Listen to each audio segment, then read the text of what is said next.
김성환의 시사야.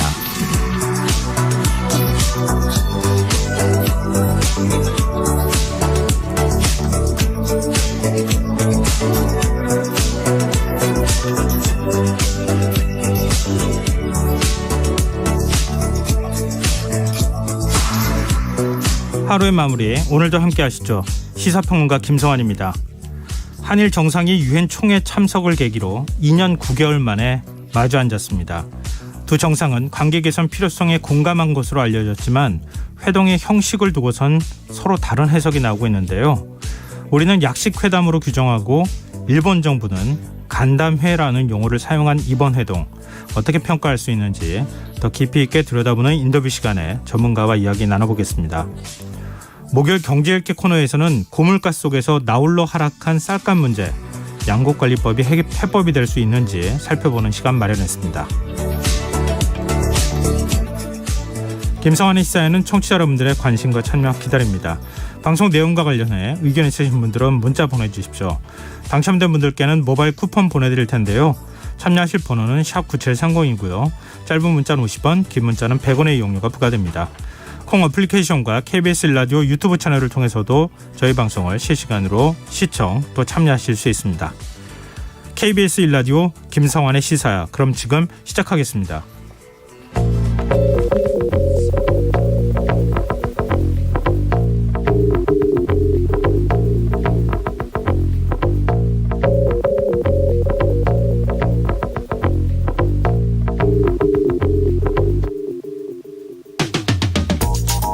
여야가 639조 원 규모의 윤석열 정부 첫 예산안 심사를 앞두고 벌써부터 기싸움을 벌이고 있는데요.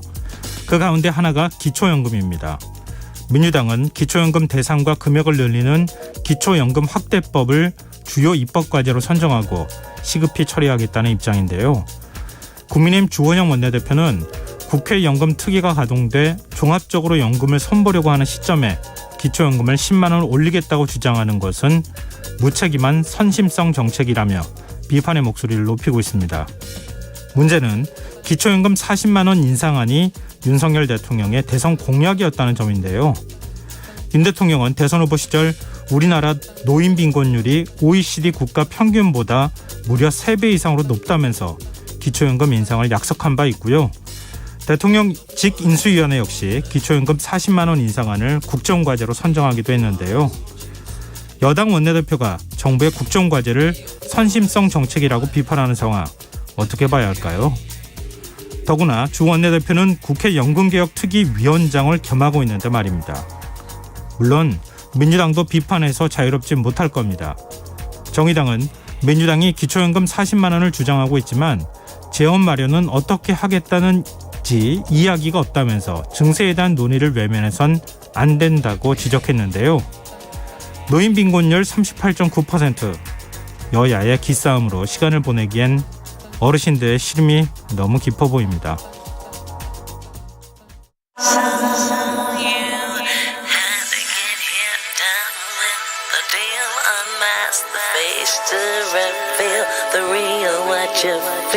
You and your everyday situations, all the unnecessary complications. 오늘 밤 당신 안에 꿈틀거리는 지식충전 본능이 깨어납니다. 여러분의 자유탐구 영역 김성환의 시사야.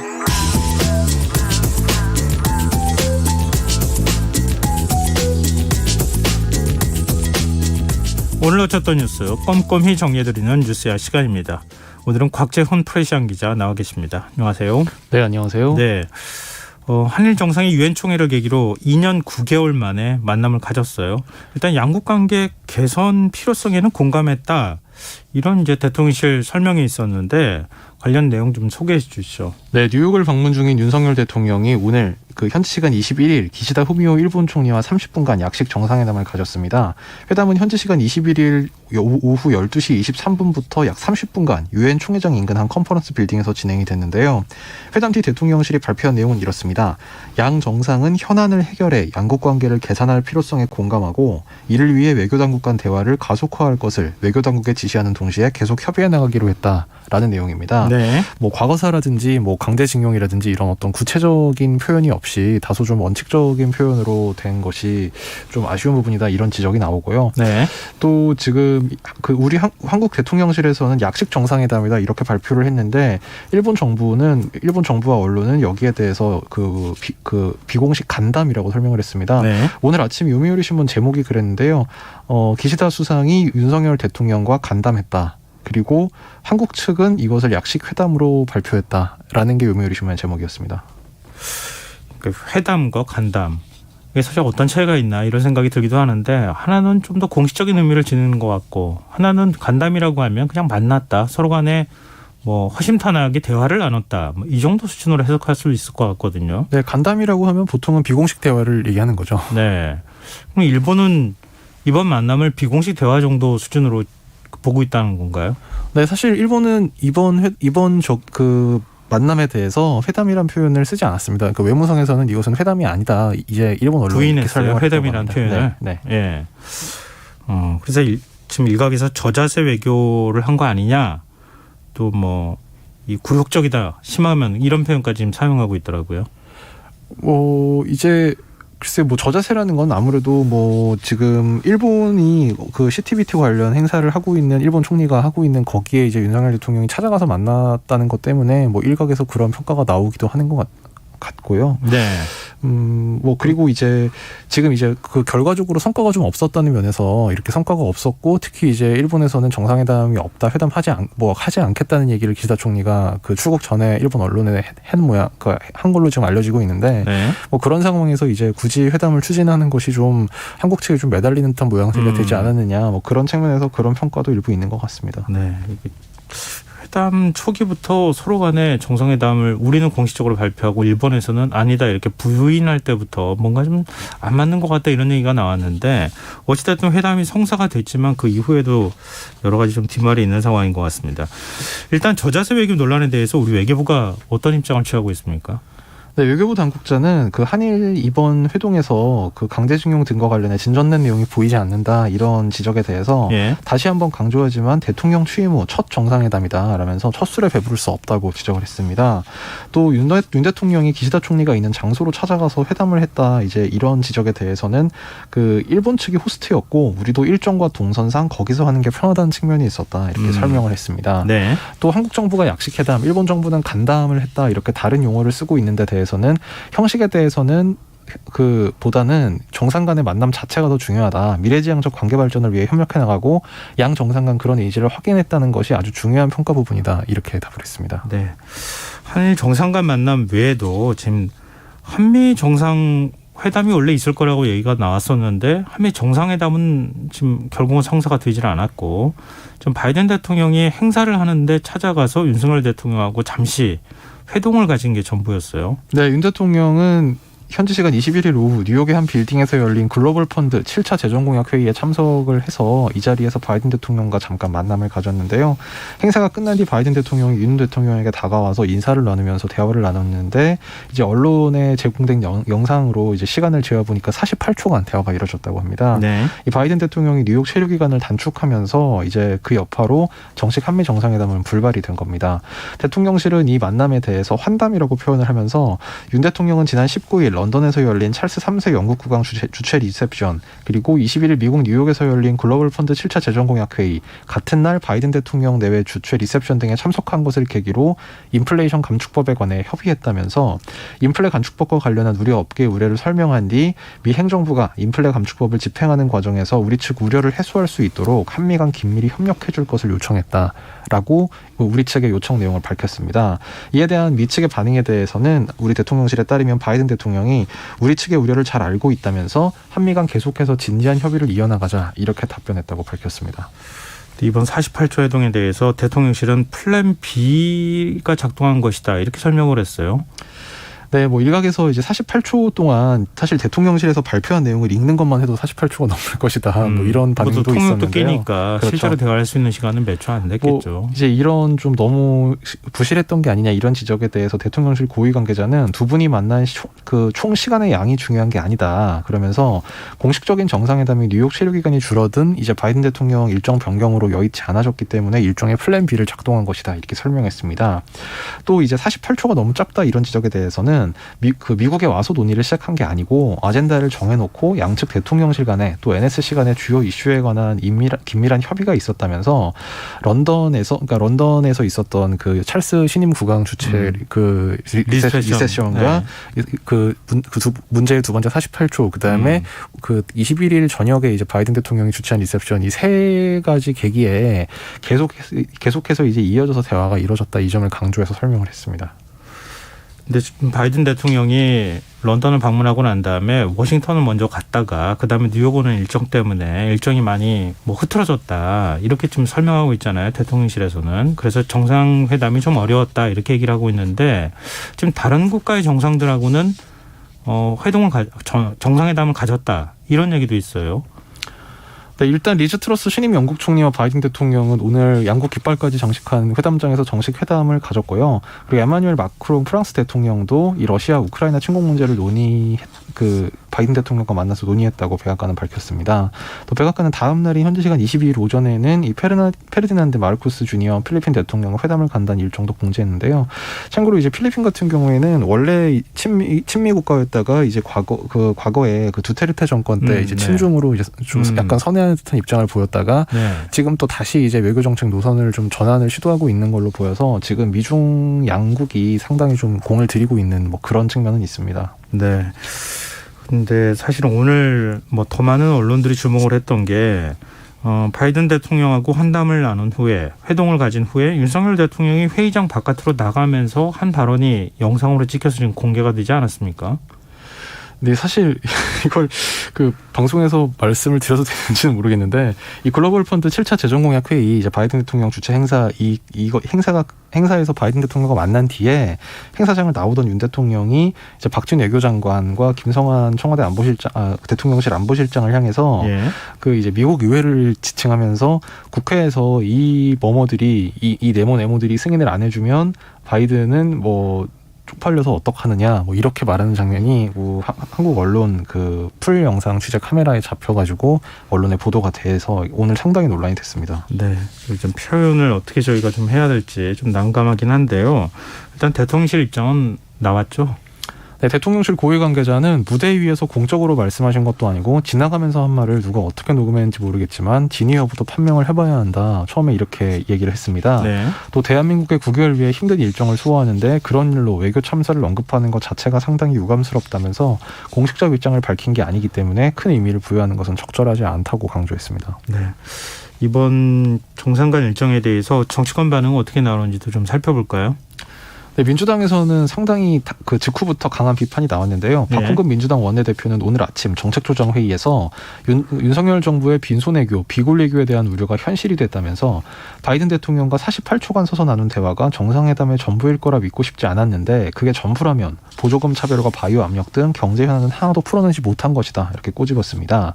또 빈손외교, 비골외교에 이어 윤 대통령의 막말사고 외교로 대한민국의 국격까지 크게 실추됐다면서 윤 대통령이 회장을 나오면서 비속어로 미국 의회를 폄훼하는 장면이 담겨 외교적으로 큰 신뢰를 범했다고 비판했습니다. 네. 한일 정상회담에 대해서도 과정도 결과도 굴욕적이었다면서 흔쾌히 합의했다던 한일 정상회담은 구체적 의제조차 확정하지 않은 회동에 불과했고 회담 전부터 일본으로부터 외면받더니 불쾌감을 드러낸 기시다 총리가 만나지 말자고 했다는 보도도 나왔다고 꼬집었습니다.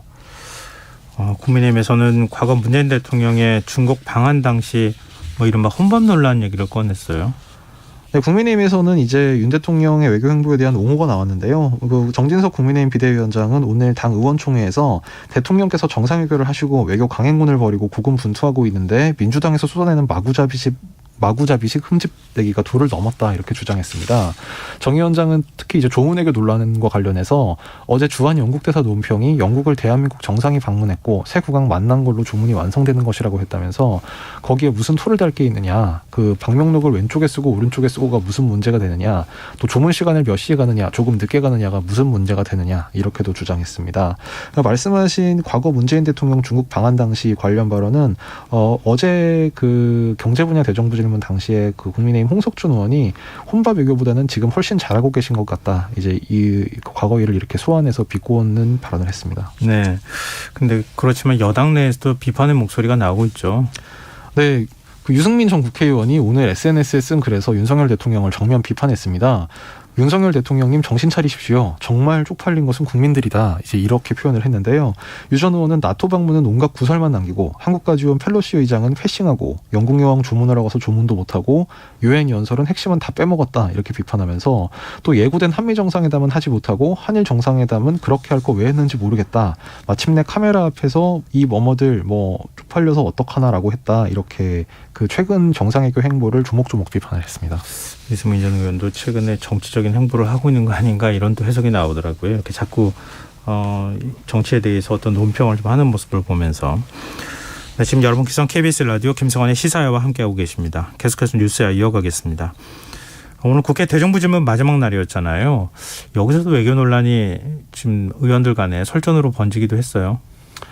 네, 그 특히 야당 의원 그리고 한덕수 국무총리 간에 뭐 상당히 좀 긴장 섞인 질문 답변이 오가기도 했는데요. 네. 특히 민주당 김원희 의원은 대정부 질문을 시작하자마자 이제 아까 제가 말씀드렸던 그 욕설 파문 그 동영상을 본회의장에서 틀기도 했습니다. 네. 이 윤 대통령의 이제 뭐 이 머머들 이제 이 발언이 담긴 이 동영상을 상영을 하면서 이 동영상 봤느냐 한덕수 총리에게 이렇게 따져 물었는데요. 네. 한 총리는 얘기는 들었지만 어떤 상황에서 저런 말씀을 했는지 명확히 여기서 단정할 수는 없다면서 그 얘기가 명확히 들리고 통역도 됐고 그래서 그 말이 바이든 대통령에 들어갔느냐 이렇게 거꾸로 역으로 질문하면서 이것은 사적 발언이란 취지로 엄호를 했습니다.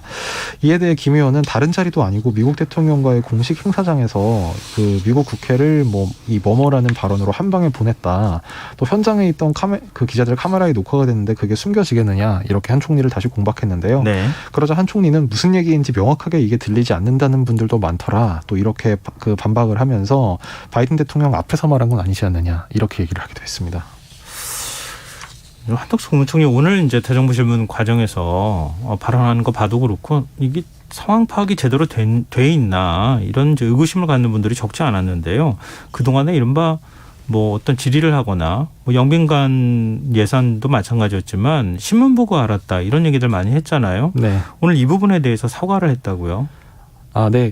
영빈관 예산은 신문 보고 알았다는 입장이 최종적으로 그 정정되지 않았고요. 예. 그 지난 20일 국회 외교통일 안보 분야 대정부 질문 당시에 대통령 전용 헬기가 용산 대통령실에 착륙하는 과정에서 손상을 입었다. 이 민주당 김병주 의원이 이렇게 지적한 데 대해서 신문에서 봤다 이렇게 답을 했는데 사실 이런 내용은 언론에 보도된 적이 없었던 겁니다. 예. 오늘 한 총리는 이에 대해서 제가 신문에서 본 바 있다 이렇게 답변했는데 실제는 대정부 질문 답변을 준비하는 과정에서 보고를 받았지만 언론에서 본 것으로 잘못 생각해서 답변 드린 바가 있다. 그래서 죄송하다는 말씀을 드리겠다 이렇게 사과했습니다. 네. 그런가 하면 국민의힘은 민주당 이재명 대표에 대한 철저한 검찰 수사를 촉구했어요. 네, 대정부 질문에서 국민의힘 하영재 의원은 야당이 검찰 수사 등을 두고 정치 보복이라고 주장하는 데 대해서 정치 편향적인 피해자 코스프레다 이렇게 주장했습니다. 이에 대해 한동훈 법무장관은 이 사안은 통상적 범죄 수사 중 하나라고 본다면서 시스템 내에서 정해진 방어권을 행사하면 될 문제다. 또 검경 등 사법 시스템이 충분히 공정하고 투명하게 수사할 것으로 생각한다. 이렇게 답변했습니다. 네. 한 장관이 오늘 차기 정치 지도자 관련 각종 여론조사에 자신의 이름이 오르내리는 것에 대해서 입장을 밝혔어요. 네, 민주당 이병훈 의원이 이제 그 장관이 집권 초기에 대권 주자로 거론되는 것이 옳으냐 이런 질문을 했는데요. 그러자 한 장관은 제가 조사 대상에서 빼달라 말라 하는 것 자체가 오히려 더 호들갑을 떠는 것 같다는 생각이 든다면서 정치적 도리까지 되는지 모르겠지만 저와는 무관한 것이라고 답변했습니다. 빼달라고 얘기한 겁니까? 명시적으로? 아니요. 이제 그게 아니라요. 예. 그 민주당 의원이 빼달라고 해야 되지, 응당 빼달라고 해야 되지 않겠느냐. 이제 그 한동훈 장관에게 이렇게 권유하는 취지로 이제 질문을 했는데 네. 거기에 대해서 한 장관이 그 여론조사 기관에서 어떻게 뭐 그 조사에 내 이름을 넣든 말든 내가 거기에 대해서 굳이 신경을 쓸 필요가 없다는 취지로 답변을 한 겁니다. 그래서 제가 다시 한번 여쭤본 건 뭐냐면 과거 윤석열 대통령도 여론조사에서 이름 빼달라고 해야 되는 것 아니냐 뭐 이런 질의를 받은 적이 있었잖아요. 그러니까 거기에 대해서 한동훈 장관의 답변이 그런 거는 호들갑을 떠는 것 같다. 이제 이렇게 얘기를 이렇게 얘기를 했다는 겁니다. 네, 알겠습니다.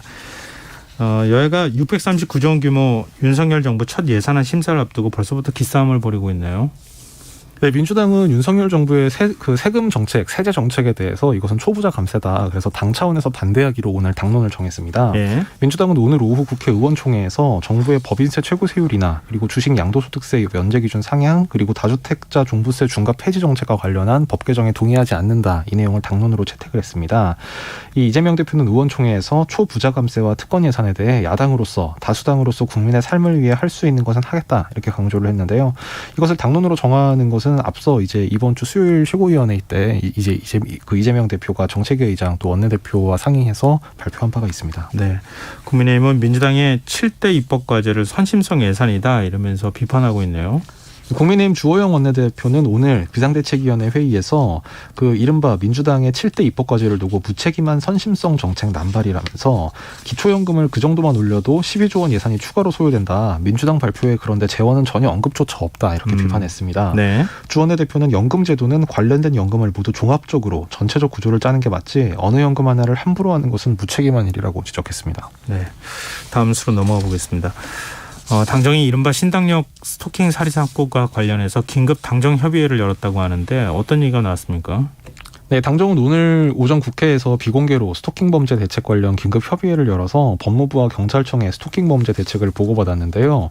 이 회의에서 논의된 결론에 대해서 이제 국회 행안위 여당 간사인 이만희 의원이 브리핑을 했는데 내용은 신당역 스토킹 살인 사건 관련해서 경찰에 접수된 스토킹 범죄 사건에 대한 전수조사를 실시하겠다 이런 내용이었습니다. 이 의원은 최근 스토킹과 관련해 이 비극적 사건에 대한 재발 방지를 위해 앞으로 어떻게 대처해 나갈지 논의했다면서 크게는 전담 경찰관을 포함해서 필요한 기구가 있다면 더 보강해야 한다는 것과 지금 2,000건이 조금 넘는 경찰에 접수돼 수사 중이거나 이미 불송치 결정을 했더라도 갖고 있는 스토킹 관련 사건에 대한 전수조사를 한번 점검해 보겠다고 밝혔습니다. 네. 야당 여가위 위원들은 스토킹 피해자 보호 법안 처리를 촉구하는 성명을 발표했다고 하는데 지금 법 논의는 어디까지 진행되고 있는 겁니까?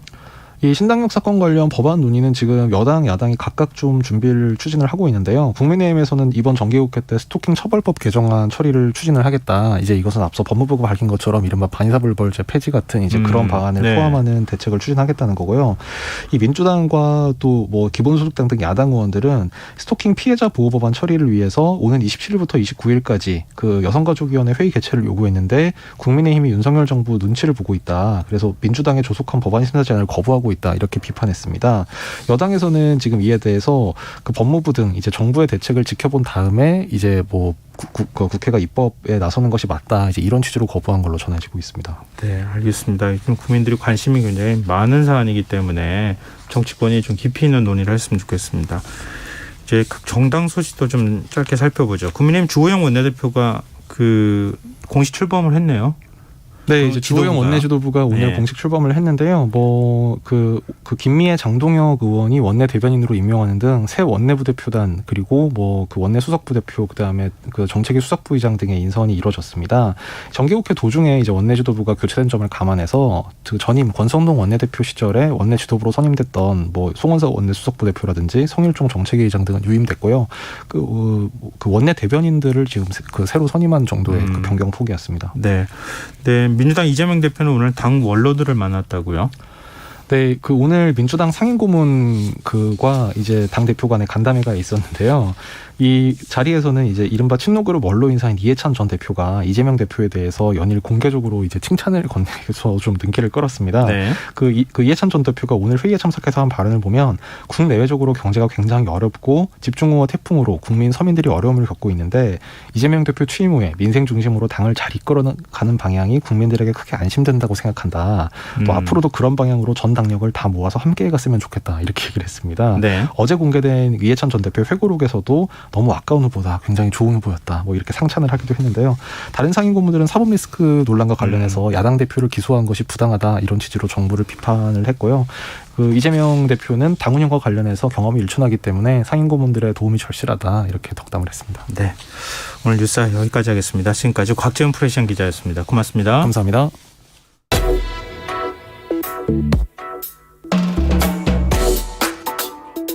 더 나은 내일을 준비하는 시간 KBS 1라디오 김성환의 시사야. 우리 시간으로 오늘 새벽 윤석열 대통령의 기시다 일본 총리와 정상회담을 가졌습니다. 이번 회담은 2019년 이후 2년 9개월 만에 열리는 회담이라 더 관심이 집중됐는데요. 이번 회담에서 어떤 얘기가 오갔는지, 향후 한일 관계는 어떻게 전개될지 하종문 한신대 일본학과 교수 연결해서 얘기 나눠보도록 하겠습니다. 교수님 안녕하십니까? 네, 안녕하십니까? 네, 한일 정상회담 열린다 아니다 뭐 계속 그렇게 얘기가 있다가 일단 성사가 됐습니다. 긍정적인 측면에서 보자면 이번 만남, 회담 어떻게 평가하십니까? 예, 대통령 국가안보실장이 얘기했던 대로 만난 것 자체가 의미가 있다라고 하는 말로 축약해서 얘기할 수 있을 것 같습니다. 예. 워낙 9월 들어서 회담이 흔쾌히 합의했다라는 얘기까지 나오다가 일본 쪽에서 계속 관방장관 그리고 최종적으로는 기시다 수상이 일본을 출발하기 전에 결정된 게 없다라고 얘기가 나오면서 불발되는 게 아닌가라는 얘기가 나왔었는데요. 어쨌든 30분 정도의 만남이긴 했습니다만 양국 정상이 만나서 얘기를 했고 악수를 교환하는 모습 그런 정도라면은 어쨌든 한일 관계가 정상적으로 협의의 과정이 진행될 수 있겠구나라는 정도가 성과라고 생각이 됩니다. 네. 회담의 형식을 두고 이제 여러 가지 뒷말이 좀 나오고 있는데요. 윤석열 대통령이 기시다 총리가 참석하는 행사장을 직접 찾아가서 지금 회담이 이루어졌고 또 우리 언론에는 비공개로 지금 했다가 기시다 총리를 취재하러 왔던 일본 언론들의 포착이 돼서 그게 일본 언론 쪽에서 먼저 보도가 되는 일도 있었고 거기에 대해서 우리 언론 기자들이 또 항의하는 일도 있었다고 해요. 네. 이런 형식적인 측면에서는 어떻게 평가하세요? 예, 정말 이 부분은 이번 30분간의 만남에서 가장 문제가 되는 지점이라고 생각이 됩니다. 아시다시피 이 자체 양국 정상이 만나는 부분은 역시 한일 관계에서 가장 중요한 순간이라고 할 수 있고요. 그 자체가 형식과 내용이라는 측면에서도 적어도 양국이 대등하게 양국의 발전에 대해서 진지하게 논의하는 자리여야 되는데 이게 아무리 행사 일정이 촉박하다고 하더라도 기시다 총리가 하는 포괄적 핵무기 폐기 조약 장소에 가서 했다라는 점, 네. 그리고 한국 언론에 알리지 않았다는 거 포함해가지고 여러 가지 측면에서 과연 이게 정상적으로 한국의 국가 원수가 일본의 국가 원수와 만나서 하는 통상적이고 상식적인 회견인가 이런 얘기들에서 의문을 가질 수밖에 없는 것이죠. 근데 외교적 프로토콜이다 이렇게도 표현하기도 하던데요. 외교 네. 의전상으로 보면 정상회담이 이런 식으로 열리는 사례들이 있습니까? 저도 들어본 적이 없습니다. 사실은 애초에 그렇다면 처음부터 그렇게 설정을 하고 예. 굉장히 가벼운 만남이라고 설정을 해서 만나는 경우는 있을 수 있거든요. 네. 사정에 따라서 아무래도 그쪽 사정을 어느 정도는 감안을 해주고 예. 그런 면에서 양쪽이 어느 정도 그러면 아직 조율이 안 됐으니까 가능하다면 만날 수 있도록 양국 정부가 조율 중이다라는 얘기를 같이 하면서 그렇지만 마침 이렇게 시간이 됐으니까 만나게 됐습니다. 양쪽에서 같이 공개를 하고 그렇게 해서 만나서 사정에서 조금 더 일본 쪽의 편의를 봐주거나 한국 쪽의 편의를 봐줄 수 있거나 네. 라는 정도의 양보는 가능하겠지만 이건 어디까지나 그런 것들이 사전에 공지가 된다라고 하는 게 필요한 거죠. 근데 이건 전혀 상식적이지 않다고 판단됩니다.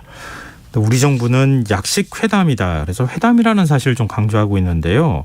일본 정부는 간담이라는 표현을 사용했어요.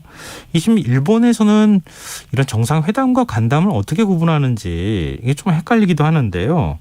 네. 일본 정부가 이렇게 간담이라는 표현을 쓰고 있는 이유는 뭘까요? 또 회담하고 간담은 차이가 어느 정도 나는 겁니까?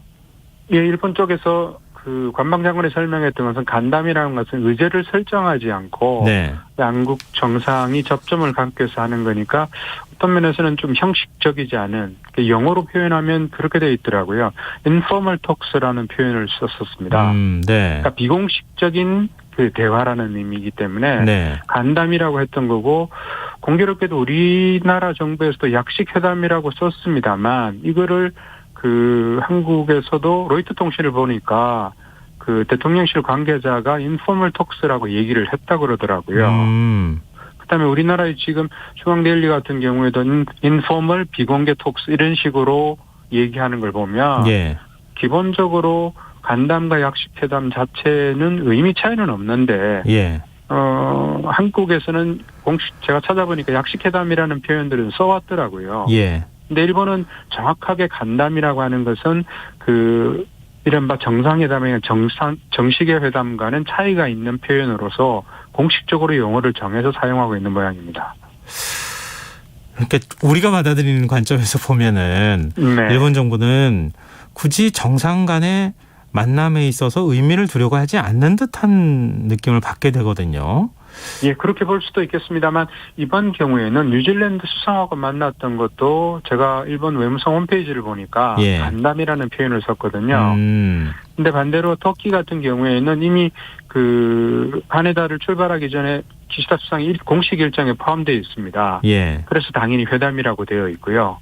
그러니까 형식적으로 보자면 윤 대통령과의 만남은 준비가 되지 않았기 때문에 그것은 간담이라고 형식으로 하더라도 일본 쪽은 일본 쪽의 표현 방식을 따른 것이고 우리는 우리대로 따른 것인데 이게 내용상 그 한자가 가지고 있는 의미상에서 아무래도 조금은 차이를 줄 수밖에 없는 그런 거라고 보여집니다. 네.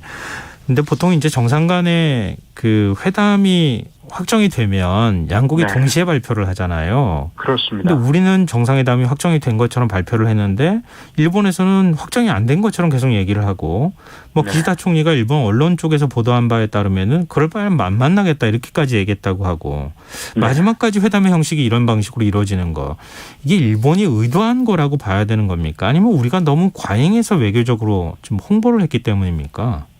저는 일단 그 객관적인 팩트만 쭉 따라가다 보면 네. 결국 결과적으로는 일본 쪽에 합의가 있었던 것은 아니다라는 게 팩트니까요. 그런 면에서는 9월 2일 날 국가안보실장이 발표한 것, 9월 15일 날 국가안보실 차장이 발표했던 내용들, 즉 일본이 흔쾌히 합의했다라는 얘기, 나머지 내용은 조율 중이다라는 얘기는 결국에는 이게 이제 그 오보를 낸 셈이 되는 것이죠. 그렇게 보자면 일본이 과연 어떤 태도를 취했는가는 지금까지 나온 정보로는 조금 확인하기 힘듭니다만 적어도 그 정식의 회담을 가진 만큼의 의제가 확정되지 않았기 때문에 일본은 계속 유보적인 자세를 취했다라고 판단하는 게 조금 더 객관적에 가깝지 않을까 보여집니다. 네. 근데 비록 뭐 긴 시간은 아니지만 30분 동안 회담이 이루어졌고 회담 과정에서 일본 언론은 윤석열 대통령이 발언을 좀 많이 했다 이렇게 또 표현을 하긴 하던데요. 네. 좀 한일 간의 관계 개선 의지가 일단은 뭐 의지에 대해선 서로 간에 공감을 이뤘다 이렇게 또 표현하고 있거든요. 그것 말고도 북한과 네. 관련되는 문제에 있어서도 협의가 이루어졌다 이렇게 해서 여러 가지 얘기가 있던데요. 네. 내용상으로 볼 때는 어떻게 평가할 수 있을까요? 북한에 대해서는 지금 현재 한국 외교부에서 발표한 것과 일본 쪽의 외무성이 발표한 내용이 조금 차이가 있습니다. 네. 그러니까 북한에 대해서 심각한 우려를 공유하고 그다음에 국제적으로 긴밀히 협력해 나가자 그렇게 얘기를 했는데요. 네. 일본 쪽에서는 역시 그 테러에 관한 납치 문제에 대해서도 윤석열 대통령이 지지를 표명했다라는 식으로도 얘기를 하고 있거든요. 그러니까 이런 것들도 조금씩 다른 것 같고요. 예. 그러니까 그다음에 또 중요한 문제는 역시 강제동원 피해자 문제일 것 같은데 이 부분도 좀 심각한 차이가 있는 것 같아요. 왜냐하면 양국 관계를 개선할 필요성에 대해서 공감한다. 이건 뭐 지금까지도 얘기를 계속 해왔던 거고 대통령이 아니라 그 그러니까 외교 담당자 입에서도 계속 나왔던 얘기인데요. 네. 뒷부분에서 일본 쪽에만 나오는 게 이게 있습니다. 1965년 국교 정상화 이래 구축해온 한일의 우호 협력 관계를 기반으로 쭉 이렇게 나옵니다. 네. 근데 이게 뭐냐면 1965년에 한일협정이라는 얘기는 강제동원 피해자에 대한 배상의 문제에 있어서 이미 끝났다라는 걸 전제로 하고 예. 그동안 기시다 수상이나 하야시 외상 일본 쪽에서 계속 나오는 얘기는 일본은 할 일이었고 한국이 알아서 할 일이다라는 얘기를 사실은 확인한 것으로 일본 쪽에서는 그걸로 일치했다고 돼 있거든요. 근데 우리 지금 대통령실은 강제 동원 피해자와 관련해서는 언급이 없었던 것처럼 발표하고 있거든요. 예, 근데 이거는 물론 제가 말씀드린 거는 그 기본적인 원칙에 관한 거니까 국회 정상화라는 게 언급이 되는 것들의 맥락이 결국에는 유추해서 해석을 하면 지금 말씀드린 대로 일본의 기존의 입장을 제기한 것이고, 근데 그 부분에 관한 것들은 일치를 했는지 안 했는지는 확인이 안 되지만 한국 쪽에서는 그냥 관계 개선에 대해서 공감하고 대화를 계속해 나가자라고 하는 얘기와 그다음에 1965년에 국회 정상화가 언급되는 거는 이건 차이가 저는 굉장히 크다고 생각이 됩니다. 네. 근데 이 점에 대해서 양국이 껄끄러우니까 일본은 일본 쪽 발표, 한국은 한국 쪽에서 필요한 얘기만 결국 외교부 홈페이지에 올려놓은 셈이거든요. 네. 이런 것들의 엇박자라는 부분이 사실은 걱정스러운 지점이 되는 거죠. 그러면은 이번 한일 정상회담의 의미를 좀 부여하자면 그동안에 안 네. 만났는데 만났다. 그러니까 네. 관계 개선 의지가 있고 강제 동원 피해자와 관련한 문제에 있어서도 서로 간에 뭔가 협의할 첫 단추를 깼다. 이렇게 또 네. 평가할 수 있을 것 같은데 네. 이후에 그럼 회담이 어떻게 계속 이어질 수 있을까? 네. 이게 궁금하거든요. 근데 사실은 제가 이제 이거는 조금 과감한 추측이 될 수 있습니다만 네. 이번 달 9월 5일 날 민관협의회 4차에 걸쳐서 협의가 끝났지 않습니까? 예. 그리고 난 뒤에 지금 9월 15일 날 그 국가안보실 2차장이 일본과 그 한일 정상회담에 대해서 흔쾌히 합의를 했다. 그리고 그에 앞서서 그 하야시 외상과 박진 외교부 장관이 만났지 않습니까? 예.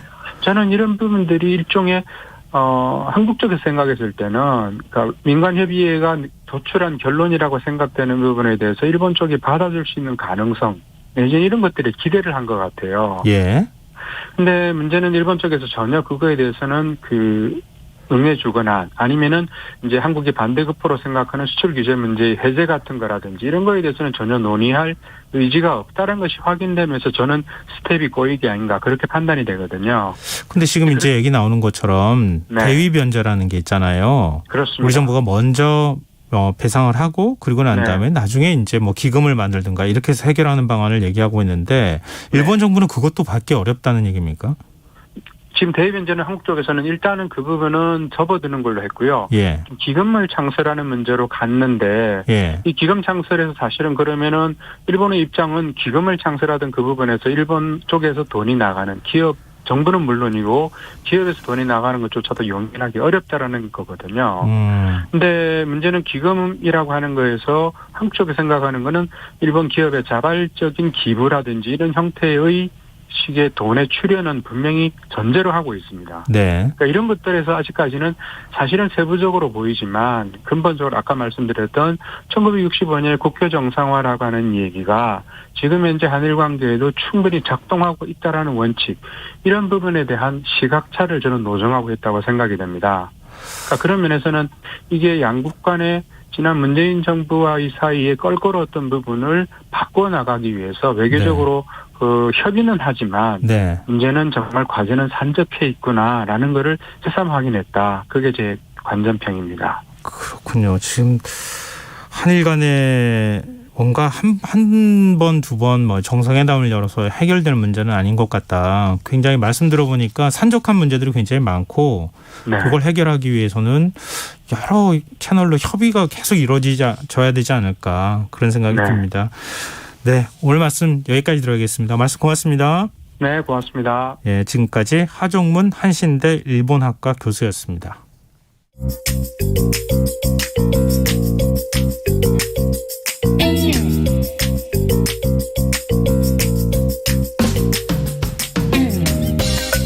복잡한 정책부터 실물 경제와 투자까지 눈여겨봐야 할 경제 이슈를 깊이 있게 살펴보는 시간입니다. 경제읽기 김치영 경제전문기자 전화로 만나보겠습니다. 의원님 안녕하세요. 네, 안녕하세요. 오늘은 농민들의 시름이 큰 쌀값 얘기해 주신다고요? 네, 그렇습니다. 최근에 쌀값이 좀 너무 많이 빠져서 농민들의 걱정이 좀 큰 상황인데요. 한국농수산물유통공사 자료에 따르면 15일 기준으로 쌀 20kg 도매 가격이 46,800원 정도입니다. 1년 전에 56,300원 정도보다 한 9,400원 정도가 빠졌고요. 이걸 퍼센테이지로 계산해보면 16.8% 정도가 하락한 가격입니다. 네. 산지 쌀값으로 봐도 이번 달 초로 기준을 보면 20kg에 41,185원 정도로 전년보다 한 13,000원 정도가 지금 내려가서 산지 쌀값 기준으로 보면 한 24% 정도 지금 하락한 상황이거든요. 이렇게 전년 대비 하락률로 비교를 해보면 통계청이 관련 통계를 내놓은 1977년 이후에 45년 만에 산지 쌀 가격이 가장 크게 하락한 상황입니다. 상당히 심각하다고 봐야 될 것 같은데요. 근데 뭐 요즘 안 오르는 게 없다 이렇게 얘기할 정도로 고물가 상황이잖아요. 네네. 뭐 하다못해 비료 가격도 올랐을 거고 인건비도 올랐을 거고 농자재 가격도 다 올랐을 거 아니겠어요?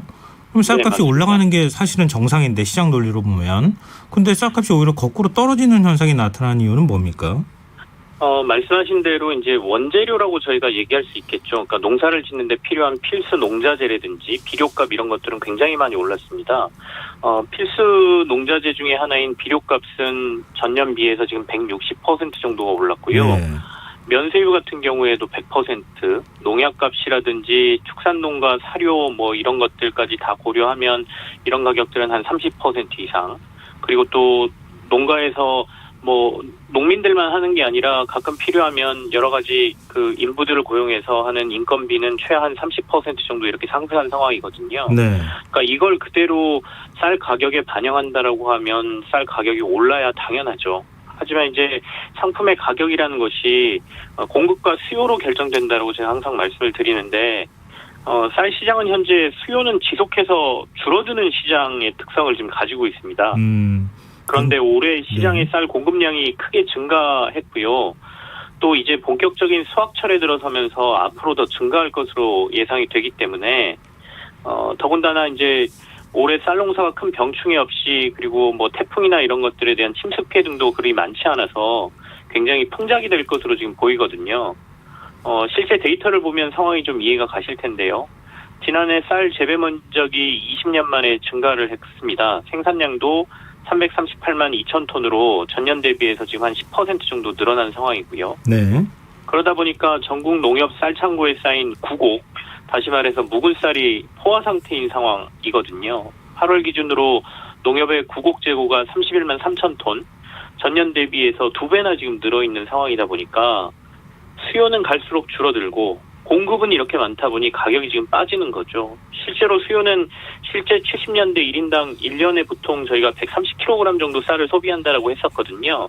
근데 이게 2000년대에 들어서 93kg 정도로 줄었고요. 2020년 기준으로는 1인당 1년에 57kg 정도밖에 안 먹는다고 하니까 수요 대비 공급이 이렇게 늘어나니 결국엔 가격은 이렇게 굉장히 빠지고 있다 이렇게 봐야 될 것 같습니다. 그렇지만 쌀은 수요와 공급만으로 사실은 결정하기는 좀 어렵잖아요. 뭐 식량 안보 차원의 문제도 있는 것 같고요. 그리고 우리나라 식량 가운데 거의 유일하게 작업하는 식량이다 이렇게 얘기해도 과언이 아닌데 이 정부가 그동안 그래서 농민들이 쌀을 생산했을 때 쌀 생산량이 많으면 시장에서 경리하는 이런 제도적인 보완 장치를 갖고 있었지 않았습니까? 맞습니다. 정부가 쌀이 일정 가격을 유지하게 하는 제도를 몇 가지 운영을 하고 있습니다. 그러니까 쌀 농가가 단순히 시장 논리로 무너지는 걸 막기 위한 건데요. 현재 크게 3가지 방식으로 지원을 하고 있는데 첫 번째는 작황과 관계없이 농지 면적당 일정에게 보조금을 지급하고 있습니다. 이게 바로 직불금이라고 하죠. 네. 쌀 농사를 하면 일단 일부 지원금을 받는다 이렇게 보시면 됩니다. 지난해 공익 직불금 중에 농민들에게 지급된 직불금이 70% 정도거든요. 그러니까 총 2조 2,663억 원이 지급됐는데 이 중에 70%는 농사를 짓는 쌀농가에게 돌아갔다 이렇게 보시면 되고요. 네. 두 번째는 이른바 공공비축분이라고 해서 정부가 매년 일정량의 쌀을 의무적으로 구매해주는 제도를 운영하고 있습니다. 기본적으로 쌀 생산량의 일부는 정부가 사들여서 시장에 줄어든 수요를 이제 보충해준다라는 거죠. 일종의 가격 유지 제도라고 볼 수 있습니다. 2021년 기준으로 45만 톤을 정부가 공공비축분으로 사들였고 여기에 투입된 돈은 약 1조 원가량입니다. 그리고 이제 세 번째가 앞서 언급해 주신 시장에서 가격이 이렇게 해도 문제가 된다라고 하면 시장 격리 제도라는 걸 운영하도록 돼 있거든요.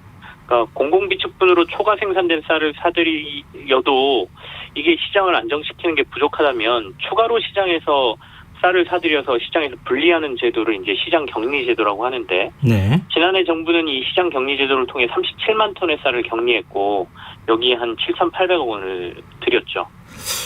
또 시장에 이렇게 쌀이 많이 나오면 자연스럽게 쌀값이 떨어지니까 그걸 정부가 네네. 사들여서 비축을 한다.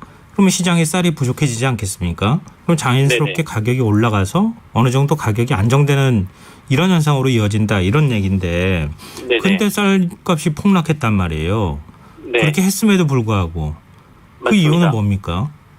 그러니까 이제 공공비축분하고 추가 격리까지 했음에도 불구하고 쌀 가격이 폭락했다 이런 얘기가 되거든요.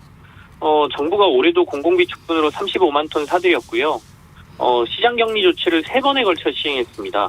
3번의 시장 격리 조치로 사들인 쌀의 양이 37만 톤 정도거든요. 그러니까 두 개를 합해보면 정부가 결국에는 총 72만 톤 이상을 사들였다 이렇게 되는 것이죠. 네. 그럼에도 쌀 가격 하락을 막지 못했다는 얘기인데 더군다나 아직 본격적인 수확도 안 한 시점에서 앞으로 만약에 아까 풍작이 된다라고 했는데 더 많은 양이 쏟아진다라고 하면 쌀값은 더 떨어질 것이다. 이게 이제 농가들의 걱정이고요. 농가들에서는 이제 두 가지를 지적하고 있습니다. 시장 격리 조치가 제때 이루어지지 않았다는 것이죠. 그리고 두 번째는 네. 시장 격리 조치를 할 때마다 사들이는 방식이 최저가 방식을 정부가 하고 있어서 세 차례에 걸쳐서 최저가 방식을 도입하다 보니까 도리어 시장의 쌀 가격을 더 내려가게 만들었다라고 지금 농가들은 주장하고 있습니다. 네. 그러니까 다시 말해서 시장 격리 조치로 37만 톤을 사들였는데 전체량 그러니까 한꺼번에 이걸 사들인 게 아니라 세 번에 나눠서 샀고 나눠서 살 때마다 가격을 낮춰서 샀기 때문에 정부가 시장 격리 조치로 가격을 떨어뜨렸다 이렇게 지금 주장을 하고 있거든요. 그러니까 농가는 시장가 격리라는 게 가격 유지가 목적인데 네. 그렇다면 전체 수확량 등을 대충 계산을 해서 예측이 가능한 상황에서 한꺼번에 사들이면 되지 왜 나눠서 사느냐 뭐 이렇게 지금 현재 주장을 하고 있습니다. 근데 농민단체분들은 그런 얘기 하더라고요. 다른 물가가 많이 올라가니까 쌀값이라도 오히려 더 떨어지게 하거나 안정적으로 관리를 해야 할 필요가 있었을 것이다. 네네. 그래서 오히려 쌀값 하락을 방치한 거 아니냐. 이런 시각이 있던데요. 정부 측에서도 사실은 할 말은 있거든요. 네. 그러니까 올 초만 해도 쌀 가격이 꽤 높게 형성이 돼 있었습니다.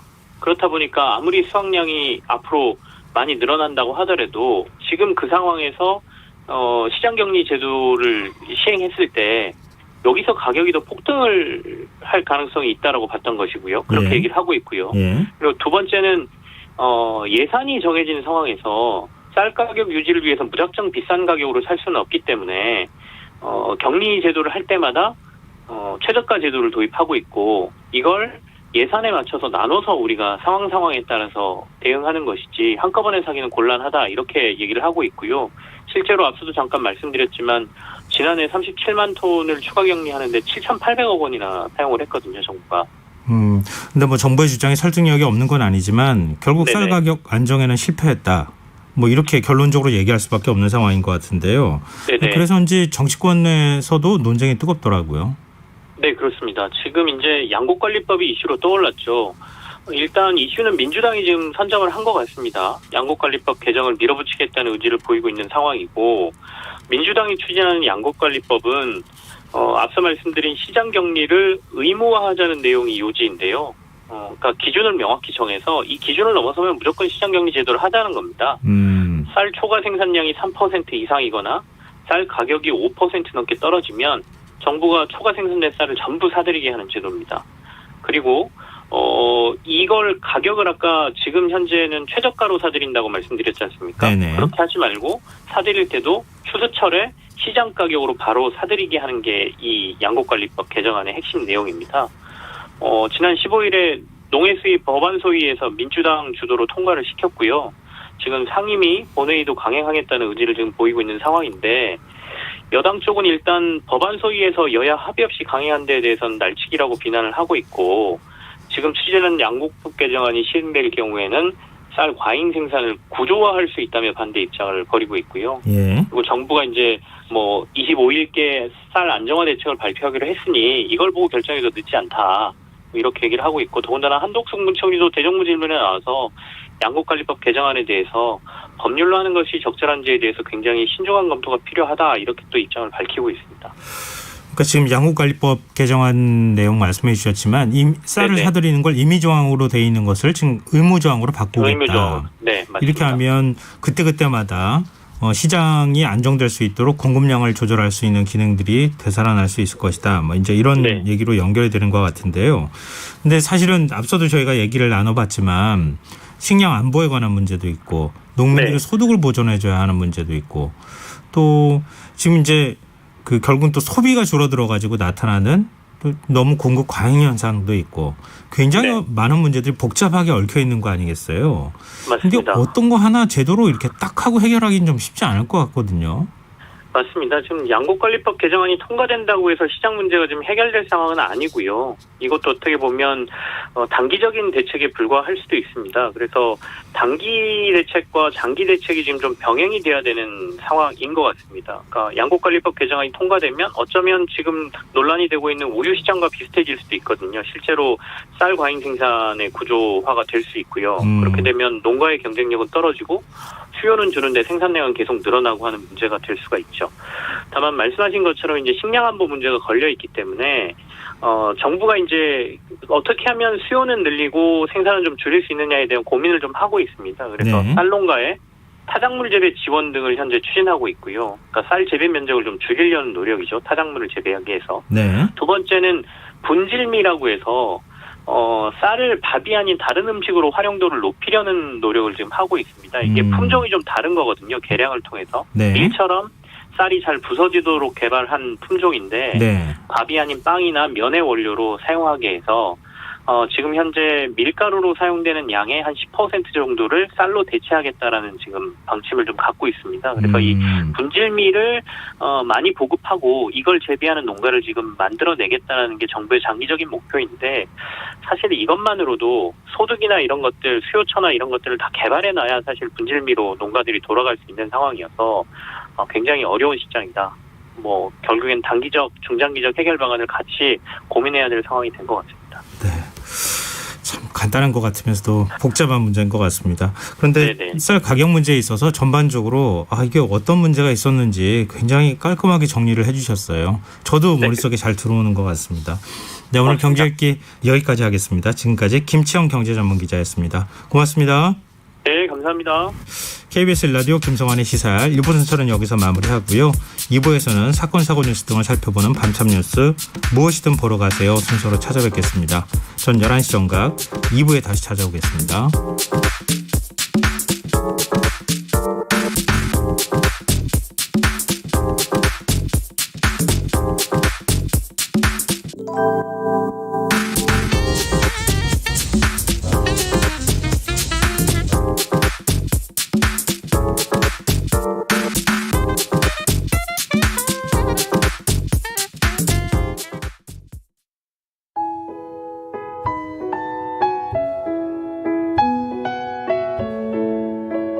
경제적인 어려움에 처한 위기 가정들이 늘고 있습니다.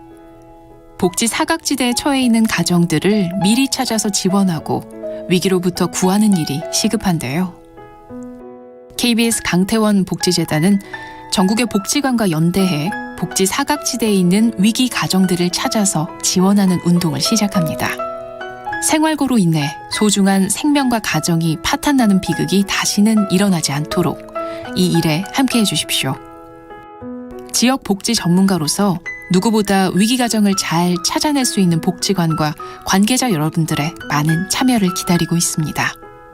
지금 바로 KBS 강태원 복지재단 홈페이지에서 신청해 주세요. KBS 강태원 복지재단.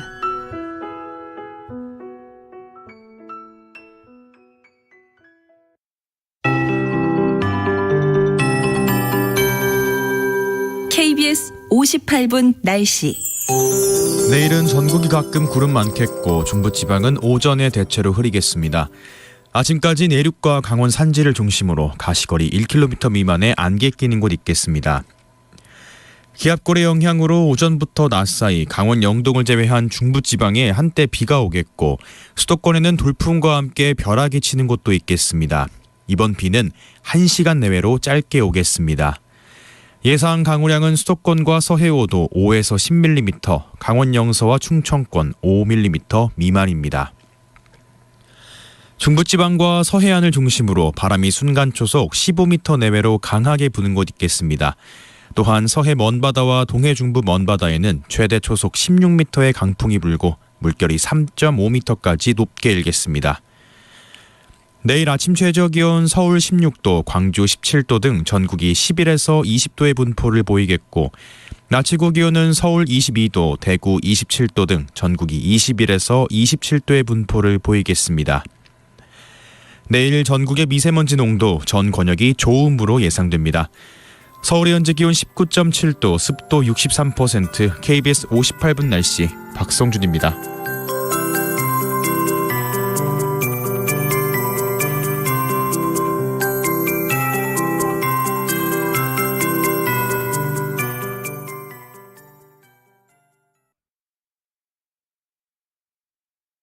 정성을 다하는 국민의 방송 KBS가 11시를 알려드립니다.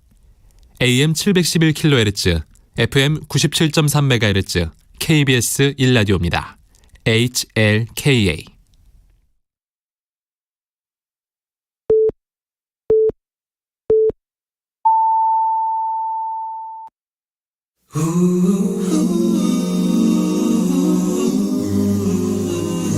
이 밤 그냥 보내긴 아쉬우니까요. 당신의 하루의 끝까지 야무지게 채워드립니다. 당신의 지식 충전소 김성환의 시사야.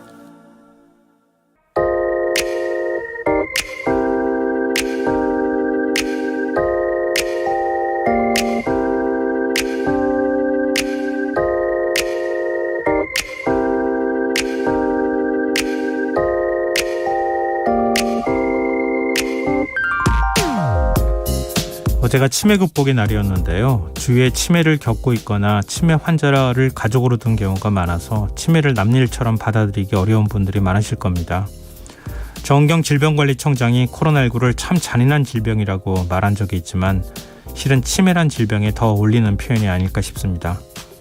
그만큼 치매는 환자나 그의 가족에게 육체적인 고통뿐만 아니라 금전적으로도 큰 부담을 안겨주는 질병입니다. 국립중앙의료원 중앙치매센터가 발간한 보고서에 따르면 지난해 65세 이상 치매 환자 수는 68만 명은 넘어서는 것으로 나타났습니다. 65세 이상 노인 10명 가운데 1명, 80세 이상은 6명 이상이 치매를 앓고 있는 상황입니다. 자연스럽게 치매 환자 관리 비용도 늘고 있는데요. 한 명당 연간 2천만 원 이상, 전체적으로 20조 원에 육박하는 금액을 지출하고 있고 고령화가 더 진행되면 될수록 치매 환자 수가 증가함에 따라 사회적 부담은 더 커질 수밖에 없어 보입니다. 치매나 암 등 각종 질병에 걸리지 않고 다행히 건강한 노후를 보낼 수 있다고 해서 모든 문제가 해결되는 것은 아닙니다. 돈에 쪼들리지 않고 여유로운 노후 생활을 누리기 위해서는 경제력이 뒷받침되어야 하기 때문입니다. 자산가라면 몰라도 그렇지 않다면 방법은 일을 더 오래 할 수밖에 없을 겁니다. 우리보다 먼저 초고령 사회에 진입한 일본은 정년을 넘긴 65살에서 69살 노인 2명 가운데 1명이 여전히 현직에서 일하고 있다고 합니다. 일본 정부는 이것으로도 부족했는지 지난해 4월부터 직원의 취업 기회를 70살까지 보장하도록 노력할 것을 의무화한 고령자 고용 안정법을 시행하고 있습니다. 65살 이상 고령자 빈곤율이 20%인 일본이 이 정도라면 39%를 기록하고 있는 우리나라는 어떻게 해야 할까요? 우리나라의 법적인 은퇴 연령이 60세인데도 2020년을 기준으로 노인 10명 가운데 4명이 취업 상태에 있다는 점을 감안하면 고령화가 더 진행되면 단순 계산으로도 일본보다 훨씬 더 많은 노인들이 일을 해야 한다는 결론에 도달하게 됩니다. 노인 복지가 튼튼하지 않은 상황에서 행복한 노후를 보내려면 결국 아프지 않기를 바라거나 꾸준히 일하는 것 외에 방법이 없는 것, 이게 한국 노년 세대의 서글픈 자화상인 듯합니다. 지금까지 오늘의 발견이었습니다.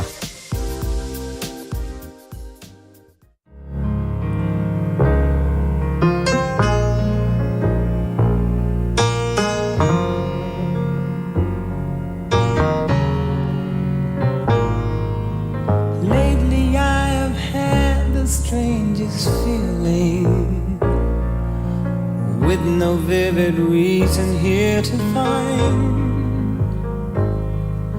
Yet the thought of losing you's been hanging round my mind.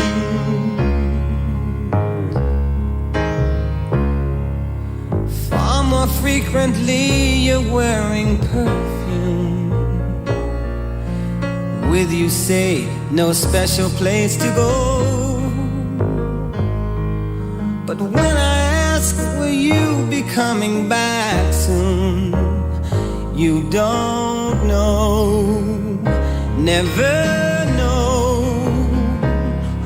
Well, I'm a man of many wishes, hope my premonition misses. But what I really feel, my eyes won't let me hide, 'cause they always start to cry.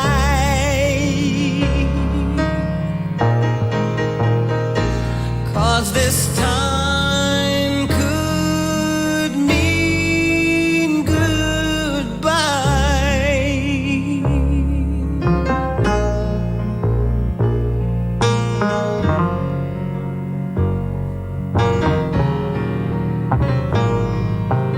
Lately I've been staring in the mirror, very slowly picking me apart. Tell myself I had no reason with your heart. Just the other night while you were sleeping, I vaguely heard you whisper someone's name. But when I ask you of the thoughts you're keeping, you just say nothing's changed. Well, I'm a man of many wishes, I hope my premonition misses. But what I really feel, my eyes won't let me hide, 'cause they always start to cry.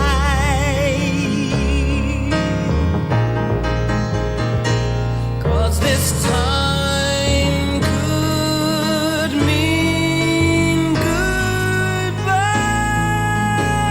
goodbye. Oh, I'm a man of many wishes, I hope my premonition misses. But what I really feel, my eyes won't let me hide, 'cause they always start to cry.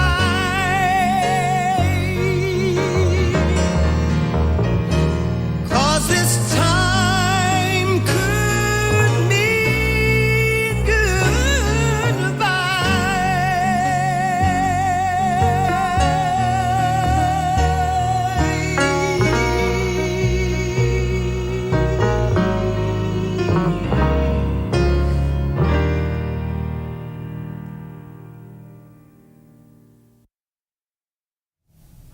스티비 원더의 Lately 들으셨습니다.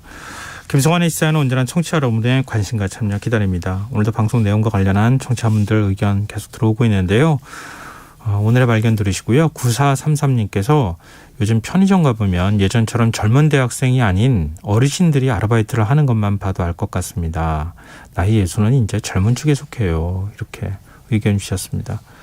그렇죠. 예순을 노인이라고 이렇게 칭하면 별로 기분이 안 좋으시잖아요. 어르신이라고 하는 표현도 좀 어울릴 것 같지는 않은데요. 지금 65세, 70세 그 이상이 돼도 계속 일해야 되는 상황. 이건 한번 우리가 좀 고민해 볼 필요는 있지 않을까 싶습니다. 8105님, 우리 아버지도 치매를 앓고 계신데 저를 볼 때마다 집에 별일이 없냐고 물으십니다. 아버지만 건강하시면 걱정이 없는데 이렇게 또 의견을 주시기도 하셨습니다. 걱정도 많이 하신 것 같아요. 많은 분들이 저뿐만 아니라 연세 드신 부모님을 둔 많은 분들이 사실은 치매 때문에 고민을 하고 계시더라고요. 근데 어찌 보면 우리 미래의 이야기도 될 것 같거든요. 어쩔 수 없이 사회가 사실은 모든 걸 다 감당하기 쉽지 않으니까 일하는 연령은 점점 높아질 수밖에 없을 것 같은데요. 노인 복지에 관해서는 우리 사회 전체가 지금부터라도 차근차근 하나씩 준비해 나가야 되지 않을까 싶어요. 어차피 출산율이 낮은 상황에서 노인 인구는 계속 늘어날 수밖에 없는 상황이거든요. 그러니까 지금부터라도 차근차근 우리 연금도 지금 개혁이 필요하다고 얘기하잖아요. 그런 것처럼 노인 복지도 지금부터라도 차근차근 준비했으면 좋겠습니다. 네, 의견 보내주셔서 감사합니다. 계속해서 의견 많이 보내주십시오. 저희가 추첨해서 당첨된 분들께 모바일 쿠폰 선물로 드리겠습니다.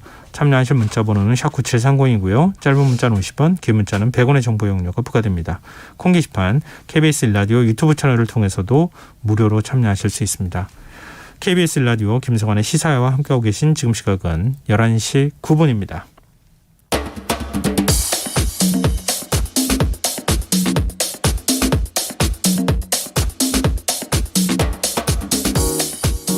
오늘 일어난 세상 곳곳의 소식들 당일 배송으로 전해드립니다. 밤참 뉴스 이현경 뉴스캐스터와 함께 하겠습니다. 안녕하세요. 네, 안녕하세요. 네, 먼저 오늘 밤참 뉴스 소식 전해드리기 전에 속보가 하나 들어와서 전해드리도록 하겠습니다.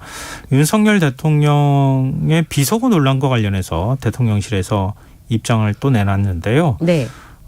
비속어 안에서 그때 지칭했던 네. XX라고 하는 표현이 있는데 그 지칭이 우리 국회를 향한 얘기였다. 네.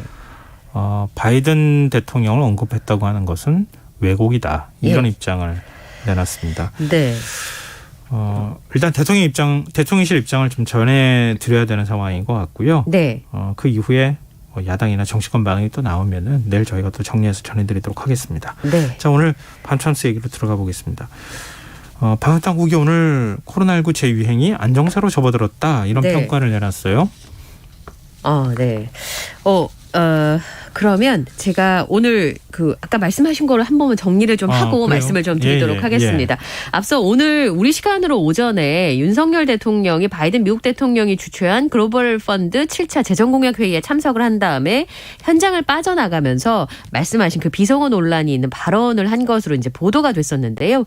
우리 측 인사에게 말씀하신 것처럼 국회에서 승인을 안 해주면 바이든 대통령이 어떻게 하나라고 해석되는 발언을 했다라는 보도가 있었습니다. 네. 그에 대해서 이 대통령실이 윤석열 대통령의 비속어 논란에 대해서 그것이 미국 의회를 향한 것이 아니라 우리 국회에 대한 얘기였다라는 해명이 나왔다는 속보를 지금 전해드린 건데요. 네. 그리고 발언 도중에 바이든 대통령으로 해석된 단어를 날리면이 맞다.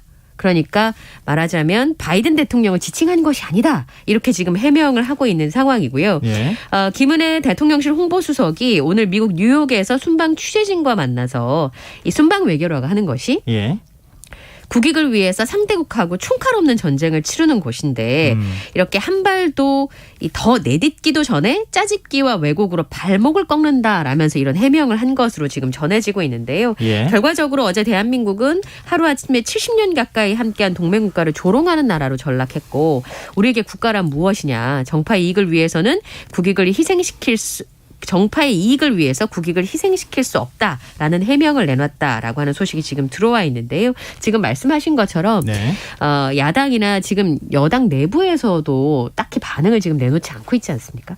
이런 부분에 대한 내용들이 이제 더 들어오면 또 이 정치평론 하시는 분들의 입장에서 판단해 볼 부분들이 좀 있고 또 지금 그 해석이 전해진 내용에 대한 부분도 또 좀 더 자세하게 전해드릴 수 있지 않을까 싶습니다. 네, 예. 알겠습니다. 바이든이라고 하는 표현을 어떻게 해야 될지 네. 하여튼 여러 가지 해석이 엇갈릴 것 같습니다. 일단 네. 내일도 아마 계속 얘기가 나올 것 같으니까요. 네, 그렇습니다. 정리해서 전해드리도록 하겠습니다. 앞서 이제 제가 말씀드렸던 것처럼 네. 방역 당국이 일단 코로나19 재유행 안정세로 접어들었다 이런 평가를 내놨네요. 그러니까 우선 이제 방역 당국에서 평가하는 부분은 네. 이번에 6번째 재유행으로 지금 얘기를 하고 있지 않습니까? 네. 그런데 지금의 6번째 재유행은 거리두기가 없이 이제 재유행의 단계가 지금 지나가고 있는 상황인데 네. 유행세가 확실히 감소세를 유지하고 있고 급격한 환자 증가세가 짧은 시간에는 다시 발생하지 않을 것으로 본다라고 하는 평가를 내놨습니다. 그러니까 네. 쉽게 얘기하자면 안정화 단계에 접어든 것으로 평가하고 있는 그런 상황인데요. 오늘 코로나19 신규 확진자 숫자가 3만 3천여 명이 발표가 됐거든요. 그러니까 목요일 기준으로 11주 만에 가장 적은 숫자였고 일주일 전과 비교하면 절반이 안 되는 수치였습니다. 이렇게 확연한 감소세에 들어왔고 재유행도 안정세에 들어왔다라는 평가를 하게 됐었는데요. 그 이유 중에 하나가 백신과 치료제를 적극적으로 쓴 덕분에 안정적으로 넘겼다라고 평가를 했습니다. 앞서서 지난 7월에 이제 8월 중순쯤 최대 정점이 올 것이고 아마 최대 28만 명까지 발생할 수도 있다. 이런 예측들이 있었는데 그때는 우려스러웠죠. 맞아요. 근데 네. 8월 17일이 정점이었는데 하루 최대 신규 확진자 숫자가 18만 745명 정도 발생한 것으로 지금 집계가 됐고요. 그다음에 또 하나는 이 오미크론 때문에 올해 초에 발생했을 때 일평균 확진자 숫자에 비하면 3분의 1 수준밖에 안 되는 확진자들이 발생을 했습니다. 치명률도 비교를 해보면 이번 유행기의 치명률이 0.05%였는데요. 오미크론 초창기에 이제 유행이 발생했을 때에 비하자면은 그때가 0.1%니까 그때의 0.05%니까 절반 정도밖에 안 되고 네. 델타 우세 시기에 비한다면 18분의 1 수준으로 감소한 상황이다. 확진자는 3분의 1, 사망자는 5분의 1 수준으로 유행 정점을 지난 3월과 비교해 봤을 때 지났다라고 분석을 했는데요. 네. 문제는 당장 뭐 종료가 됐다라기보다는 제가 아까 말씀드린 것처럼 당분간은 급격하게 환자가 늘어나는 일은 없을 것으로 지금 예상을 하고 있는 그런 상황입니다. 실외 마스크 완전 해제를 곧 결정할 것으로 보인다. 이런 네. 보도가 오늘 계속 나왔어요. 이게 내일 정확한 발표가 방역정보- 될 것이다. 내일 네. 실외 마스크 이제 벗어도 된다. 벗어. 실외에서는 그렇죠. 근데 그게 시기라든지 네. 방법에 대해서는 아직까지 확정이 된 건 없습니다만 네. 내일 발표가 될 것으로 예상하는 보도들이 좀 우세한 상황인데요. 우선은 실외 마스크 착용 의무를 완전히 해제할 것으로 지금 알려져 있습니다. 실외 마스크를 쓰는 건 뭐 해제한 거 아니야? 이렇게 생각하시는 분들도 그렇죠. 그렇게 또 혼란이 있으실 있을 수도 있겠네요. 있습니다. 왜냐하면 지난 5월에 실외 마스크 의무를 해제를 하면서 그 당시 밀집도에 따라서 50인 이상이 모이는 행사나 집회에서 의무는 유지가 된 상황이었거든요. 예를 네. 들면 야외에서 스포츠 경기를 한다든지 공연을 하는 그렇죠. 경우에도 반드시 마스크를 착용해야 된다. 다닥다닥 붙어 있는 상황이기 때문에 이런 물 막 뿌리고 하는 그런 네. 콘서트 할 때 그때 마스크 착용 얘기가 많이 나왔었잖아요. 네, 그렇습니다. 그래서 그런데 문제가 실제 그 현장에서 봤을 때 실외에서 50인 이상인 여부를 매번 확인할 수도 없고요. 스포츠 경기 같은 경우는 경기장에서 음식 섭취가 지금 가능한 상황이잖아요. 네. 그러면 이게 음식 섭취가 가능한데 마스크를 쓰라고 하는 게 과연 실효성이 있느냐라고 하는 그 지적들이 나왔습니다. 게다가 실내 마스크 착용을 의무를 해제하는 것은 굉장히 부담이 큰 상황인데 실내 마스크의 경우에는 그거에 비하면 부담이 좀 적은 것으로 풀이가 되고 있는 상황인데요. 어제 감염병 정책의 자문 역할을 하고 있는 국가 감염병 위기 대응 자문위원회에서는 마스크 착용 의무에 대한 논의가 있었고요. 실외 마스크 의무는 전면적으로 해제하는 것이 바람직하다라고 하는 의견을 당국에 제출을 한 것으로 지금 전해지고 있습니다. 그래서 그러면 마스크 전면 해제 실외에서 네. 공식적으로 아마 내일쯤 발표가 될 것으로 예상을 하고 있는 상황인데요. 다만 해제 시기나 범위들의 경우에는 자문위원들 따라 의견이 엇갈리고 있는 상황이어서 네. 어떠한 수준에서 결정이 될지는 좀 지켜봐야 되겠습니다만 내일에 이제 뭐 위반할 때 부과되는 과태료 처분을 아예 없앤다든지 그렇지 않으면 자율권고 방식으로 진행을 한다든지 뭐 네. 이런 예측들이 나오고 있는데요. 내일 되면은 좀 더 윤곽이 드러나지 않을까 싶습니다. 네. 좀 해외 주요 국가들에서는 뭐 실내외 할 것 없이 마스크 좀 요즘 착용 안 한다. 뭐 이런 얘기들이 계속 있어서 네. 관심이 좀 있었는데 일단 내일 발표 봐야 될 것 같아요. 네, 지켜봐야 될 것 같아요. 뭐 언제부터? 조건이 일단 붙을 수도 있는 거니까. 그렇죠. 예. 네. 자, 다음 수로 넘어가 보겠습니다. 서울교통사에 실수로 신당역 사건 피해자의 실명이 노출되는 일이 있었어요. 글쎄 이걸 어떻게 받아들여야 되나라는 생각이 좀 드는데요. 어제 오후에 그 마포구에는 서울교통공사 성산별관 1층에 이 A씨를 추모하기 위한 분향소가 차려졌었습니다. 그런데 추모 공간이 외부인이 출입 금지되어 있는 공간이긴 했었는데요. 네. 청사 내부가 이렇게 밖에서 보면 다 보일 정도로 그런 자리에 있었고 외부에서도 어렵지 않게 들여다볼 수 있는 구조로 만들어져 있었는데 19일부터 30일까지 이 서울교통공사 노동조합에서 추모 및 추모 행동주간으로 선포를 한 상황인데요. 공사 측에서 추모 공간을 마련하면서 여기뿐만 아니라 20곳에서 순차적으로 차리는 중이었었는데 잠금 장치에 비밀번호를 입력해야 들어갈 수 있는 구조로 되어 있었습니다만 뭐 택배 기사분들도 마음대로 드나들 수 있는 구조였던 데다가 네. 그 방명록에 적힌 이름이 그대로 보일 정도로 창가랑 가까운 데 돼 있었고 실명이 그대로 적힌 위패가 놓여져 있어서 추모 공간에 이름이 노출됐다라고 하는 문제가 발생을 했습니다. 피해자의 실명은 아시다시피 2차 가해 우려 등이 있기 때문에 유족의 동의가 없으면 공개하지 않는 것이 원칙이고요. 네. 실제로 이 피해자 실명의 경우에는 작년 10월에 공사 측에 경찰에서 이 전주환이 성폭력 처벌법에 했다는 수사를 통지하면서도 2차 피해를 방지하기 위해서 어떤 정보를 보내지 않고 영장에 비실명 처리를 했을 정도였습니다. 그러니까 공사 측에서도 피해자가 고소부터 사건이 일어날 때까지 피해 사실 자체를 인지하지 못했다라고 밝혀오지 않았습니까? 네. 그런데 유족 측에서는 이 실명이 적힌 위패에 대해서 전혀 모르는 일이었고 동의를 하지 않았다라고 하면서 안타까운 입장을 전했었는데요. 사내 분향소이기는 하지만 바깥에서 보면 쉽게 볼 수 있을 정도로 이렇게 한다는 것이 지금은 그 위패가 실명이 적혀있는 위패가 올려간 것을 확인하고 모두 내린 상황입니다만 이런 부분에 있어서 인식적인 부분이나 절차를 처리하는 부분에 있어 좀 문제가 있어 보입니다. 근데 사건 이후에 교통공사가 내놓은 대책도 지금 비판을 받고 있는 상황이에요. 네, 오늘 이 서울교통공사 측의 대처가 연일 도마 위에 오르고 있는데요.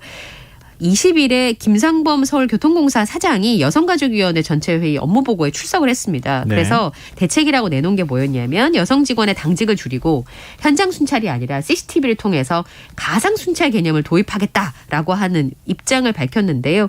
탁상행정이라는 지적을 받고 있습니다. 이번에 발생한 사건이 여직원이 당직을 서서 발생한 일은 아니지 않습니까? 그렇죠. 그럼에도 불구하고 여성 직원의 당직 근무를 폐지한다든지 감축한다든지라고 하는 것을 언급한 것 때문에 거센 역풍이 불고 있는데요. 공사 내부 게시판에 여성 직원이 회사에 설 자리를 잃게 만드는 것이다. 예를 들어서 여성 직원의 당직 근무가 줄어들게 되면 남성 직원들의 업무가 가중될 수밖에 없는데 그렇게 되면 누군가 할 수 없는 업무를 누리는 것이 아니라 예. 모두가 안전하게 일을 할 수 있도록 만들어줘야 된다라고 하는 주장이 나오고 있습니다. 그리고 업무량이 늘어나게 되면 남성 직원 간의 갈등이 유발될 수밖에 없는 그런 구조이기 때문에 그런 부분에 대한 비판들이 계속 잇따르고 있습니다. 그래서 지금 요구하는 내용은 뭐냐면 2인 1 혼자 늦은 시간에 순찰을 하다가 위험한 상황에 처하게 된 그런 상황이잖아요. 네. 그래서 인력을 늘려서 2인 1조 근무를 할 수 있도록 인력 충원을 해달라라고 하는 요구들을 하고 있고요. 그다음에 지금 비대해진 여러 부서의 인력 현업을 재배치해주고 정원을 늘려달라라고 하는 요구들을 하고 있습니다. 지금 서울시에서는 2인 1조 근무하려면 인원을 더 늘려야 되니까 그럼 또 당연히 인건비가 늘어나지 않겠느냐. 네. 그래서 그건 안 된다. 뭐 이런 입장이라는데. 그러니까 기존의 인력을 좀 탄력적으로 운영해라라고 하는 게 서울시의 입장인데. 탄력적으로 운영하라는 게 무슨 얘기예요? 그러니까 아까 말씀드린 것처럼 근무를 더 많이 서라는 얘기잖아요. 이게 이제 가상 CCTV 그러니까 가상 순찰이라고 하는 거는 같은 인력인데 현장을 가지 않는 방식으로 진행을 하라 이런 CCTV만 얘기잖아요. 보고 있으라는 얘기잖아요. 그렇죠. 그거는. 예. 그럼 순찰이라는 의미가 없는 거지. 네. 이게 대안이 그러니까 대안이라고 내놓은 것도 대안이 아니지만 서울시에 또 대안이라고 내놓은 것도 대안이 아닌 것 같은 뭐 이런 그러니까 상황인 것 같은데요. 책임을 회피하는 거 아니냐는 비판이 나오고 있습니다. 네.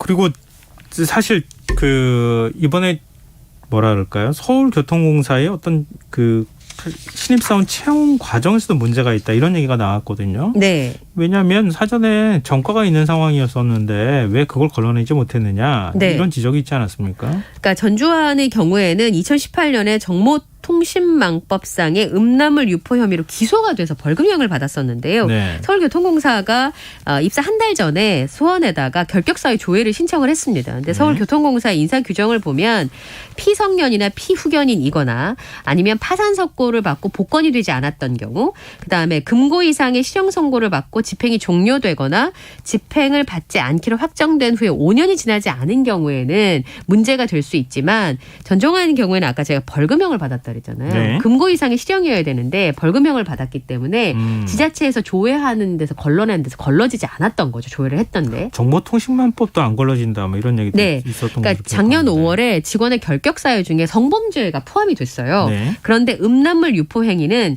정보통신망법 위반이기 때문에 성범죄에 포함이 안 됩니다. 디지털 성범죄는. 그러니까 이 디지털 성범죄의 경우는 성범죄가 아니라 정보통신망법 위반이기 때문에 전주환은 전과가 있었음에도 불구하고 채용 과정에서 걸러지지 않은 상황이었던 거죠. 그러면 네. 지금 말씀하신 것처럼 전과 2범이었었는데 어떻게 공사에 합격을 할 수 있었느냐라고 하는 의문들이 생기는 거 아니겠습니까? 네. 입사 전에 음란물 유포로 정보통신망법 위반이었지만 벌금형을 받았기 때문에 걸러지지 않았고요.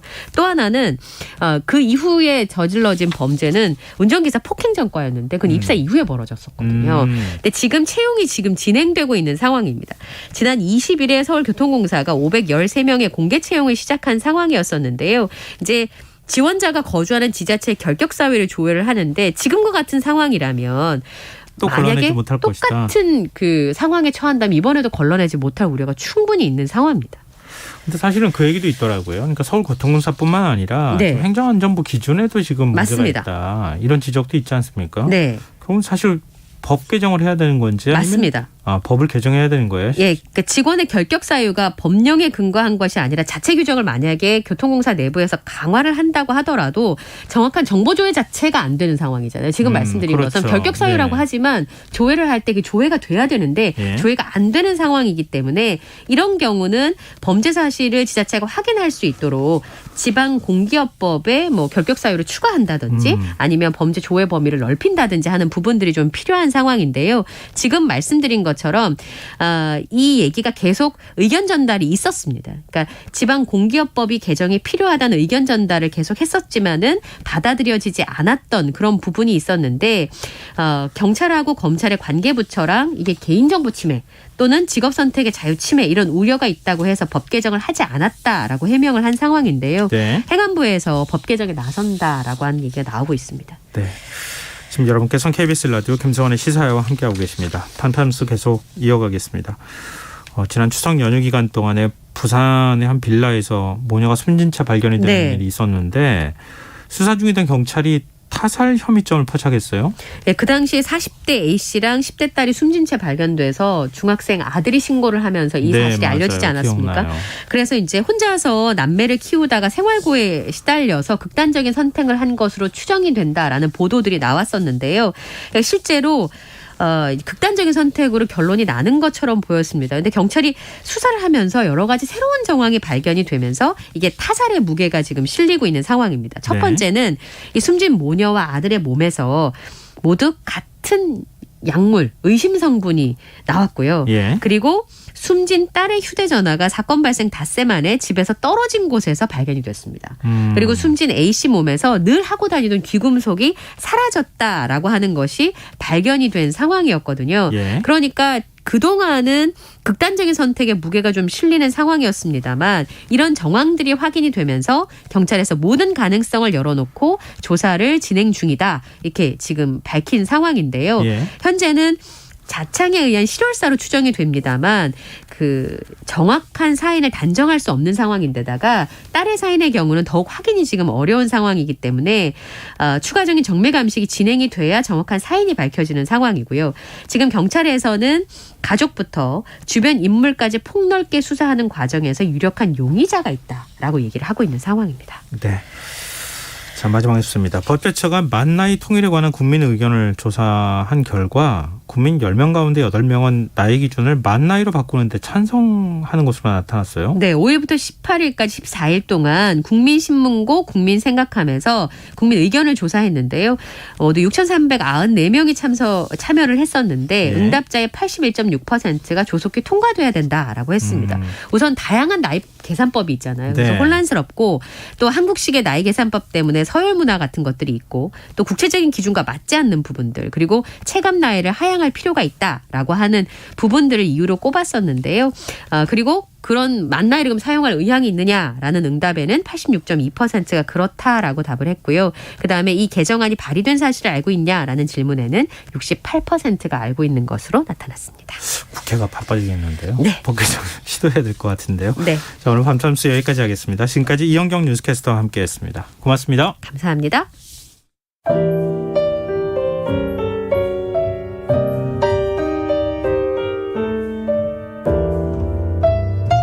내일의 품격. 김성환의 시사야에서 챙겨가세요. 하루를 마무리하는 시간 꺼내보는 당신의 지식 창고. KBS 1라디오 김성환의 시사야.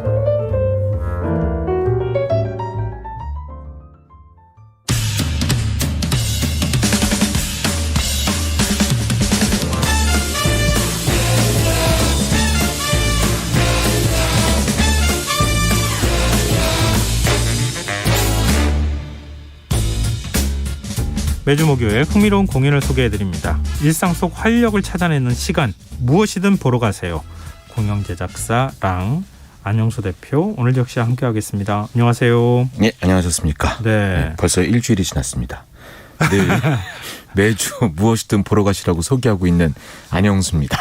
또 오늘도 새삼스럽게 또 이렇게. 네, 이거 대본 이제 좀 이렇게 무슨 공연을 소개할까 정리하다 보니까 제가 이제 저를 소개할 때 이런 멘트를 하나씩 넣으면 어떨까? 그것도 괜찮은 방법이에요. 한번 해봤습니다. 네. 청취자분들께서 이렇게 네. 귀에 쏙 들어오셨을 것 같아요. 감사합니다. 예. 네. 목소리 좋게 해서. 예. 네. 근데 무엇이든 보러 가세요 코너. 그러니까 안영수 대표님이 제목도 제안하셨다. 뭐 이렇게 제가 알고 있는데요. 네네. 아니 처음에 이제 저를 섭외하셔서 공연 얘기를 하면 어떨까 이렇게 작가님이 말씀하시길래. 제가 그냥 이제 가만히 코너명을 생각해 봤는데 여기에 이제 KBS이기도 하고 제가 나와서 결국 이제 목적이 방송 들으시는 분들 중에 몇몇 분이라도 공연장에 좀 가실 수 있게 소개를 하는 게 목적이 아닌가 싶어서 무엇이든 보러 물어보세요 있지 않습니까? 네네. 그게 번뜩 생각이 나서 그냥 무엇이든 보러 가시라고 한번 아이디어를 냈죠. 출연한 효과가 좀 있었습니까? 아직 실감하지 못하고 있지만 아니 그렇게 얘기하시면 안 되죠. 효과가 있었다고 좀 얘기하셔야죠. 저한테 공연장 오셔서 저 시사야 듣고 왔습니다 이렇게 말씀하시는 분은 아직 안 계셔서. 아니 결정적으로 안영수 대표님 얼굴을 몰라요. 아 그래요? 청취자분들이 유튜브 보시는 분들이면 몰라도. 네, 안녕하세요. 대학로에서 만나시면 인사를 해주고 계십니다. 예. 자 그러면은 네 일단 조금만 더 하시면 지금 시사를 듣고 공연 보러 왔다 이런 분들이 많이 생기실 거니까요. 좀 더 열심히 좀 해주셨으면 좋겠고요. 네, 저한테 기회만 계속 주시면 계속 열심히 하겠습니다. 근데 사실은 왜 그러냐면은 그런 탓도 좀 있어요. 사실 저도 영화관에 가는 횟수하고 공연장에 가는 횟수 이렇게 꼽아보면 영화관 10번 정도 가면 공연장 한 번 갈까? 완전 접근성이 조금 다른 측면이 있는 것 같아요. 네. 이 공연계가 좀 생각해 봐야 될 문제이기도 한데 사실 지역적으로도 그렇고 공연이 접근성이 매우 어려운 거는 사실인 것 같아요. 뭐 외국에 있는 브로드웨이나 웨스트엔드 같은 경우에는 사실 관광 산업인데 우리나라는 이제 내수 시장이 훨씬 더 좀 큰 시장이라 공연이 근데 대학로 어떤 특정한 공연장에서 하루에 한 번 제한되는 공간 일정 기간에만 딱 하니까 모시기가 너무 힘들어서. 근데 이렇게 시사야 같은 곳에서 저를 불러주시는 것처럼 이런 꾸준한 노력을 좀 하다 보면 조금씩 네 맞습니다. 이렇게 좀 되지 않을까 이런 생각으로 오늘도 방송을 준비하고 왔습니다. 알겠습니다. 네. 집 주변에 공연장들이 좀 많이 들어서야 할 필요도 있을 것 같고요. 네 맞습니다. 네. 자 그러면은 청취자분들이 공연을 내가 꼭 보러 가야 되겠다 이렇게 욕구가 확 생길 수 있게 해주실 오늘 소개해 주실 공연 어떤 겁니까? 네 오늘도 그 공연을 제가 한 몇 주 동안은 한 편씩 준비해 갖고 왔는데 오늘은 좀 좋은 연극이 있어서 두 편을 오랜만에 좀 가지고 왔습니다. 한 편으로는 부족하니까 두 편으로. 한 편을 놓치겠다. 소개하고 있었는데 두 번째 소개해드릴 공연이 너무 금방 끝나요. 공연 기간이. 그렇구나. 그래서 지금이라도 말씀을 좀 드려야 될 것 같아서 오늘 두 편 준비해 갖고 왔습니다. 자, 그럼 처음 소개해 주실 공연은요? 네, 처음 소개해드릴 공연은 이제 연극인데 두 편 다 연극인데요. 첫 번째 소개해드릴 공연은 연극 트루웨스트라는 작품입니다. 트루웨스트요? 네, 트루웨스트. 웨스트 뭐 이렇게 들어가면은 우리 서부 영화 같은 거. 맞아요. 팔극 뭐 이런 것 좀 떠오르는데. 서부극 뭐 황야의 무법자 그렇죠, 이런 거 이런 느낌 있잖아요. 근데 연극 트루웨스트는 가서 공연장에 딱 들어가는 순간 그런 것과 전혀 상관이 없다. 아, 그래요? 네, 이런 느낌이 납니다. 그래서 완전 다른 느낌이고요. 예. 연관성이라고 하면 이제 대사 중에 공연의 어떤 그 내용, 설명 중에 이게 사막, 서부 이런 게 살짝 나오긴 하는데. 그럼 전혀 예. 연관성이 없다고 하기는 좀 그런데요. 예, 완전 없으면 제목을 잘못 지은 거니까. 자, 그러면은 네. 서부와 연관성이 조금 있다고 할 수 있는 네네. 이 공연 내용 어떤 겁니까? 예, 잠깐 저자부터 제가 좀 말씀을 좀 예. 드리는 게 더 소개가 좀 빠를 것 같아서. 이 작품 저자가요, 그 오프 브로드웨이에서 최고의 작품에 시상하는 오비상이라고 있습니다. 예. 이 오비상을 11번이나 수상한 작가예요. 예. 예. 그리고 그 유명하다는 퓰리처상까지도 예. 받았던 작가이고, 작가 이름은 샘 셰퍼드라는 작가고요. 네. 이 작가가 1984년에 칸 영화제에서 황금 종려상 있지 않습니까? 최고의 상. 네. 이 상을 수상한 파리 텍사스라는 영화의 시나리오 작가이기도 해서 작가로는 굉장히 대단한 능력을 갖고 있는 작가라고 하더라고요. 뭐 상상 이상인데요. 네, 그리고 좀 흥미로운 건 이 작가가 또 배우로도 오랫동안 활동을 했었던 작가이기도 하고요. 굉장히 특이한 이력을 갖고 있네요. 예, 제가 시사에서 소개해드리는 공연들을 보면 보통 작가의 능력이 뛰어난 작품들이 굉장히 많습니다. 지난주에 소개해드렸던 연극 두 교황도 네네. 작가가 훌륭하다는 말씀을 그렇죠. 제가 드렸었는데 예. 이 작가의 생각이나 어떤 상상이 극으로 만들어졌을 때 우리 일반 사람들이 공연으로 이제 만나게 되면 예. 놀라움이 좀 느껴지는 작가가 정말 대단한 거. 그래서 저도 혼자 이렇게 막 상상하다 보면 예. 그냥 훅 지나가는 경우가 많은데 지금이라도 좀 습작을 해서 얼마든지 가능합니다. 예, 나중을 위해서 예. 이런 걸 좀 해야 되지 않나 이런 생각이 들 정도로 작가의 예술이다 이렇게 연극은 그렇게 생각을 하면 될 것 같아요. 근데 지금 트루웨스트는 네네. 이 특이한 게 뭐 3부작 형태로 돼 있어요? 네, 이 작가가 샘 셰퍼드라는 작가가 갖고 있는 작품 중에 우리나라로 번역됐을 때 예. 매장된 아기, 그다음에 굶주린 층의 저주 뭐 이런 식으로 번역이 돼 있는 작품들이 있거든요. 예. 이 작품과 함께 더불어서 가정 3부작이라고 불리는 작품이 바로 이 연극 트루웨스트입니다.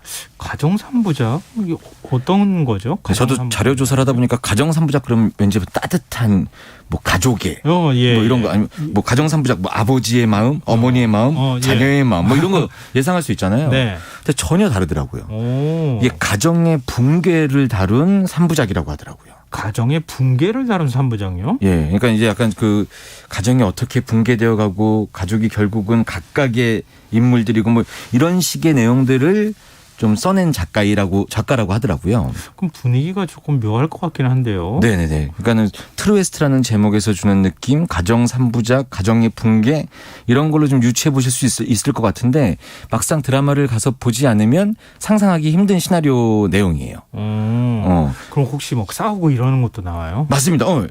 그래요? 네. 오, 역시 어떻게, 진행자님께서는 아니 뭐 말싸움하고 뭐 이런 거 말싸움으로 시작해서 마지막에 그 조그만 소극장에서 서로 그 죽일 듯이 싸우는 액션이 나와서 관객들이 바로 코앞에서 긴장감을 늦추지 않고 봐야 되는 그런 아주 대단한 장면까지 좀 연출이 되는 작품입니다. 참 내용을 제가 좀 말씀을 드려야 될 것 같아요. 이게 지금 관객하고 혹시 또 뭐 몸싸움을 하거나 이러는 뭐 그런 씬 같은 것도 들어가 있어요? 전혀 그렇진 않은데요. 관객들이 이 TOM 2관이라는 공연장에서 하는데 200석 정도밖에 안 되는 공연장이라서 바로 코앞에서 그런 모습이 연출되기 때문에 관객들이 진짜 눈앞에서 싸움을 볼 수밖에 없는 상황까지 이르러서 관객들이 그 배우들의 에너지를 고스란히 전달받는 그런 작품입니다. 그 가정 3부작인데 네네네. 가정의 회복이 아니라 붕괴를 얘기하고 있고 싸움이 등장한다. 네네네. 하여튼 기존의 우리 고정관념을 다 깨는 그런 연극인 것 같은데요. 맞습니다. 줄거리를 좀 소개해 주십시오. 네, 줄거리를 좀 간단하게 말씀드리면 두 형제가 있습니다. 그 두 형제가 있는데 형은 매우 거친 생활을 하는 모습으로 보이는 캐릭터예요. 서부에서 한참 동안 방랑을 하다가 돌아온 것 같은 아주 거친 모습에 욕도 좀 서슴없이 하고 하는 그런 모습이고 동생은 아주 반듯한 모습. 넥타이를 처음부터 그 뭐라 그러죠? 그 자켓 속에 입는 베스트라고 하나요? 제대로 갖춰 입는 이렇게 안에 입는 거예요. 받쳐 입는 거예요. 네네네. 그런 모습을 하고 있는 동생이 있고요. 이 동생은 굉장한 모범생이에요. 네. 그리고 시나리오 작가이기도 하고. 예. 근데 이 시나리오 작가인 동생이 이제 곧 헐리우드의 영화 감독과 계약을 바로 앞두고 있는 거죠. 일단 이렇게 두 주인공이 있습니다. 형제 간의 모습이 완전히 대비된 모습으로. 네. 예, 이런 두 형제가 이렇게 설정이 되어 있고 이 두 명의 주인공이 무대 위에 나온 다음에 한 번도 거의 퇴장을 안 하거든요. 예. 예, 이렇게 두 명이 있고 이제 배경은 이 어머니가 살고 있는 집에서 어머니가 잠깐 여행을 떠난다고 그래서 동생한테 집을 좀 봐달라고 해서 동생이 집에 와 있어요. 예. 근데 집을 떠난 지 한참 된 형이 우연찮게 이 집으로 찾아오게 된 거예요. 예. 그래서 둘이 만나게 되죠. 예. 둘이 만나게 됐을 때부터 이제 티격태격하기 시작하면서 뭐 형은 계속 거칠게 얘기하고 동생은 꾹꾹 참아가면서 서로 대화를 하는데 그런 와중에 아까 말씀드렸던 그 동생과 곧 계약을 체결하려고 했었던 헐리우드의 프로듀서가 예. 찾아옵니다. 예. 계약을 하기 위해서. 근데 이제 왔는데 이제 형이 돌아다니면서 이 언변이 좋아요. 예. 그러면서 프로듀서랑 이런저런 얘기를 하고 동생이랑 뭐 영화 계약을 하겠느냐 뭐 이런 얘기 하다가 자기 얘기를 하기 시작하고 술도 한 잔 마시기 시작하고 하면서 이 프로듀서랑 친해지게 된 거예요. 네. 그러더니 프로듀서가 어느 순간 동생의 이야기보다 형의 이야기로 영화를 만드는 게 낫겠다라는 생각을 하면서 계약을 동생과 하는 계약을 거기서 안 하기로 하고 예. 형과 영화를 찍기로 약속을 하게 되는 거죠. 그럼 뭐예요? 동생 입장에서 화가 그렇죠. 나겠는데요? 이제 동생 입장에서는 모든 걸 다 뺏기게 되는 거죠. 그렇죠. 그래서 이제 싸움이 날 것 같다. 이게 저희가 보통 상상하는 시나리오의 어떤 전개인데 예. 또 내용은 그렇지가 않습니다.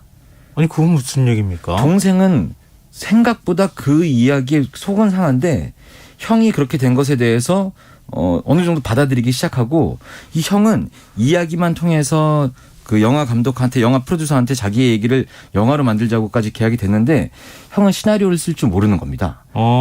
그래서 형이 동생한테 네. 방금 계약을 뺏긴 동생한테 자기의 시나리오를 써달라고 부탁을 해요. 예.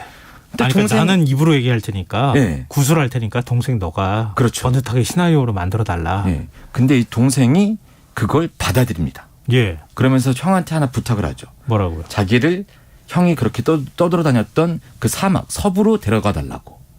예. 사실은 동생은 늘 형의 모습이 부러웠었던 겁니다.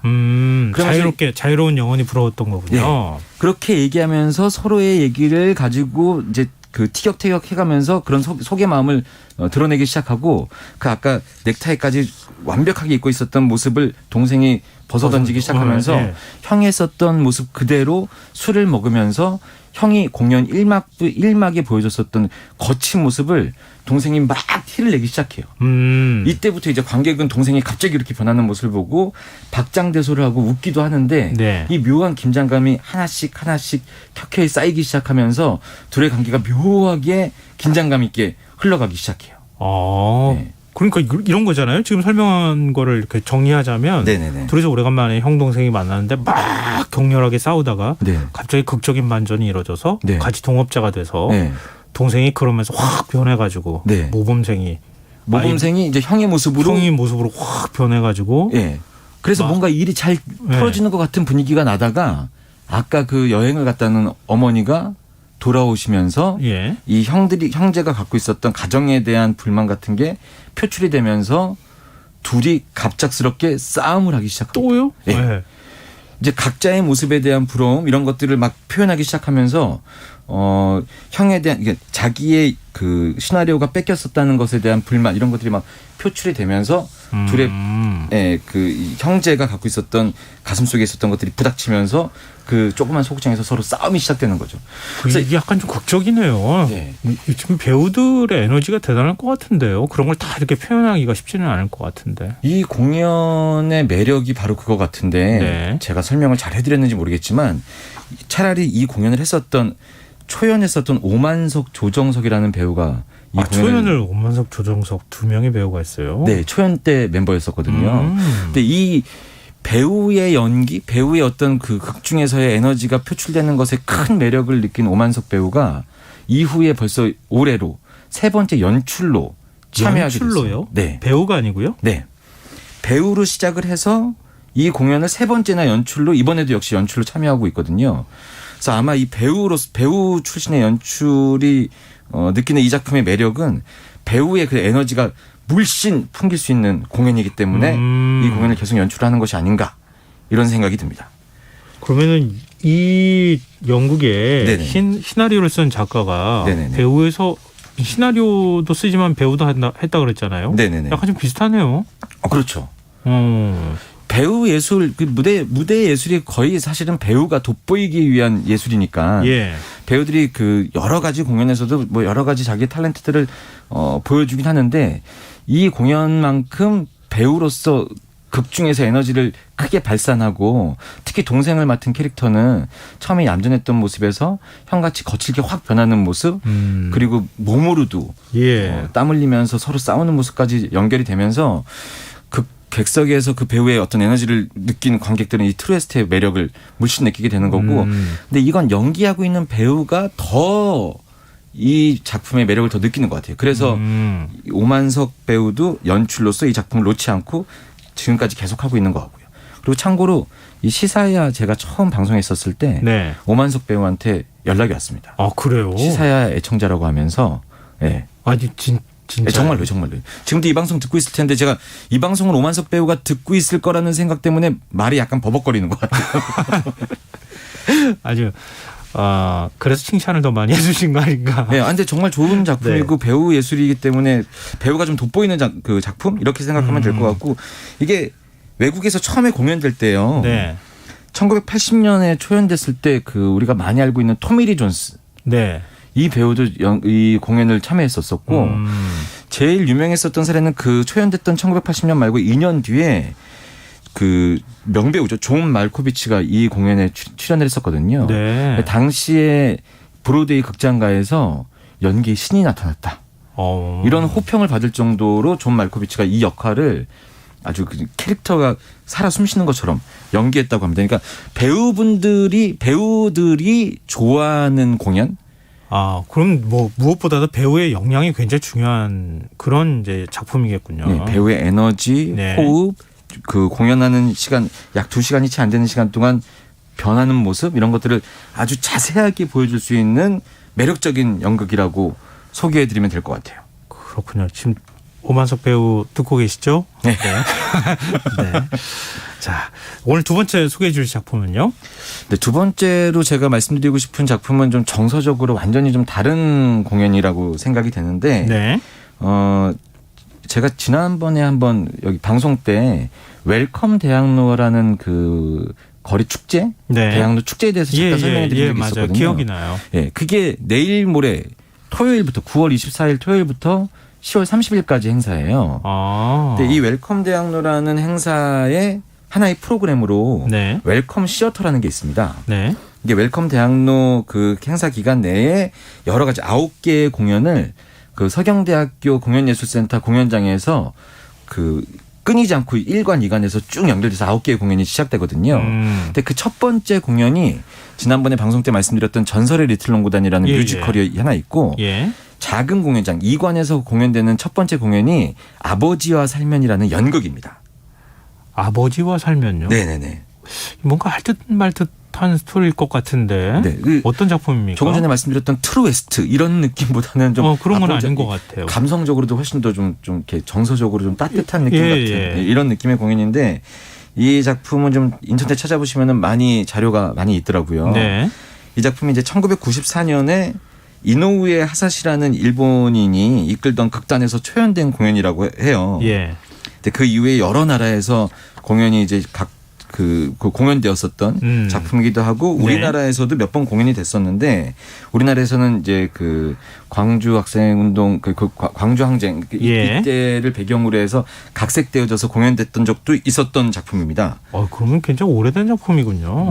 그런데 이번에 웰컴 대학로에서 하는 이 공연은 그 문화 프로덕션 도모라는 곳에서 올리는 작품인데 일본에서 했었던 그 작품을 거의 그대로 만드는 작품이고 2020년에 재작년에 대구에서 했었던 소극장 그 열전 때 공연됐었던 작품이 그 버전이거든요.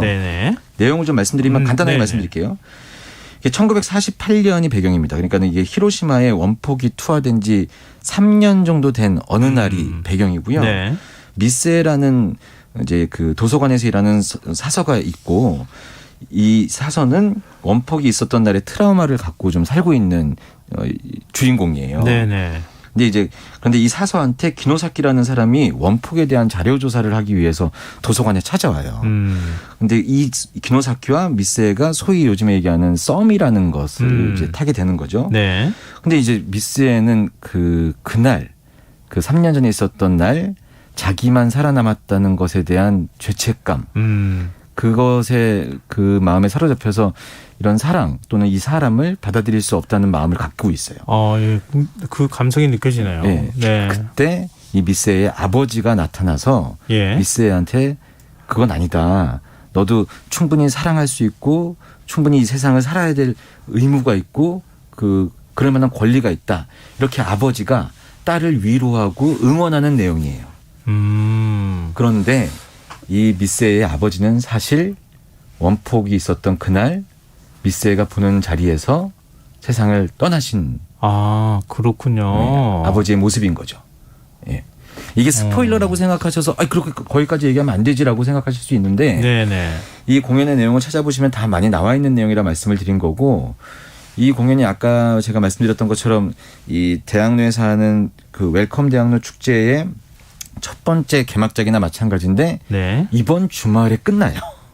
이번 주말에 끝나요? 네. 그래서 제가 좀 내용을 어느 정도까지는 말씀을 드리고 네. 시간이 되시는 분들 저희 공연 코너 제목 같이 무엇이든 보러 가세요. 저희가 그랬지 않습니까? 네네.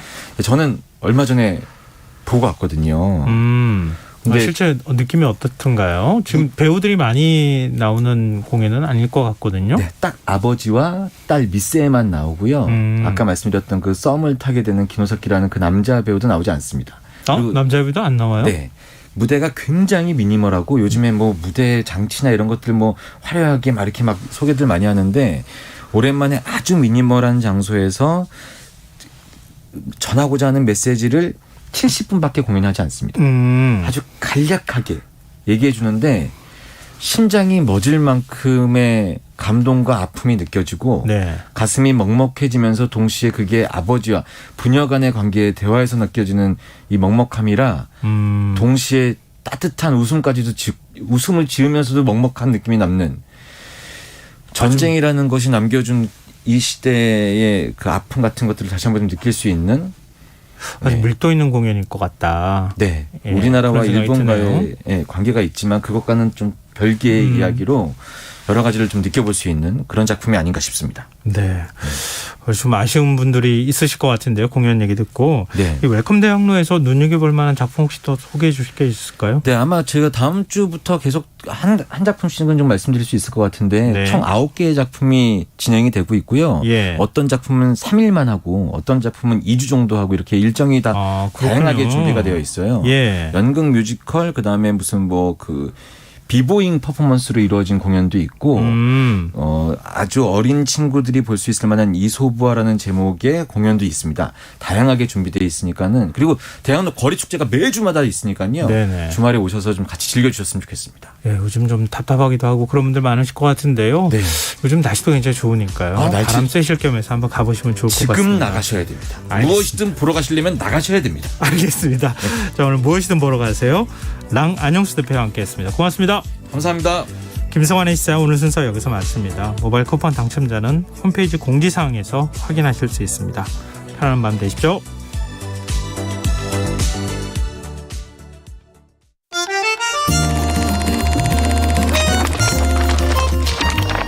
이다혜의 영화관, 정여울의 도서관.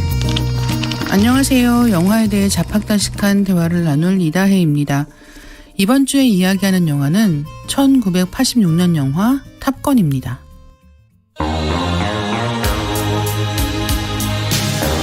영화 탑건을 보면 당시 24살이던 톰 크루즈의 박력과 아름다움에 시선이 가지 않을 도리가 없는데요.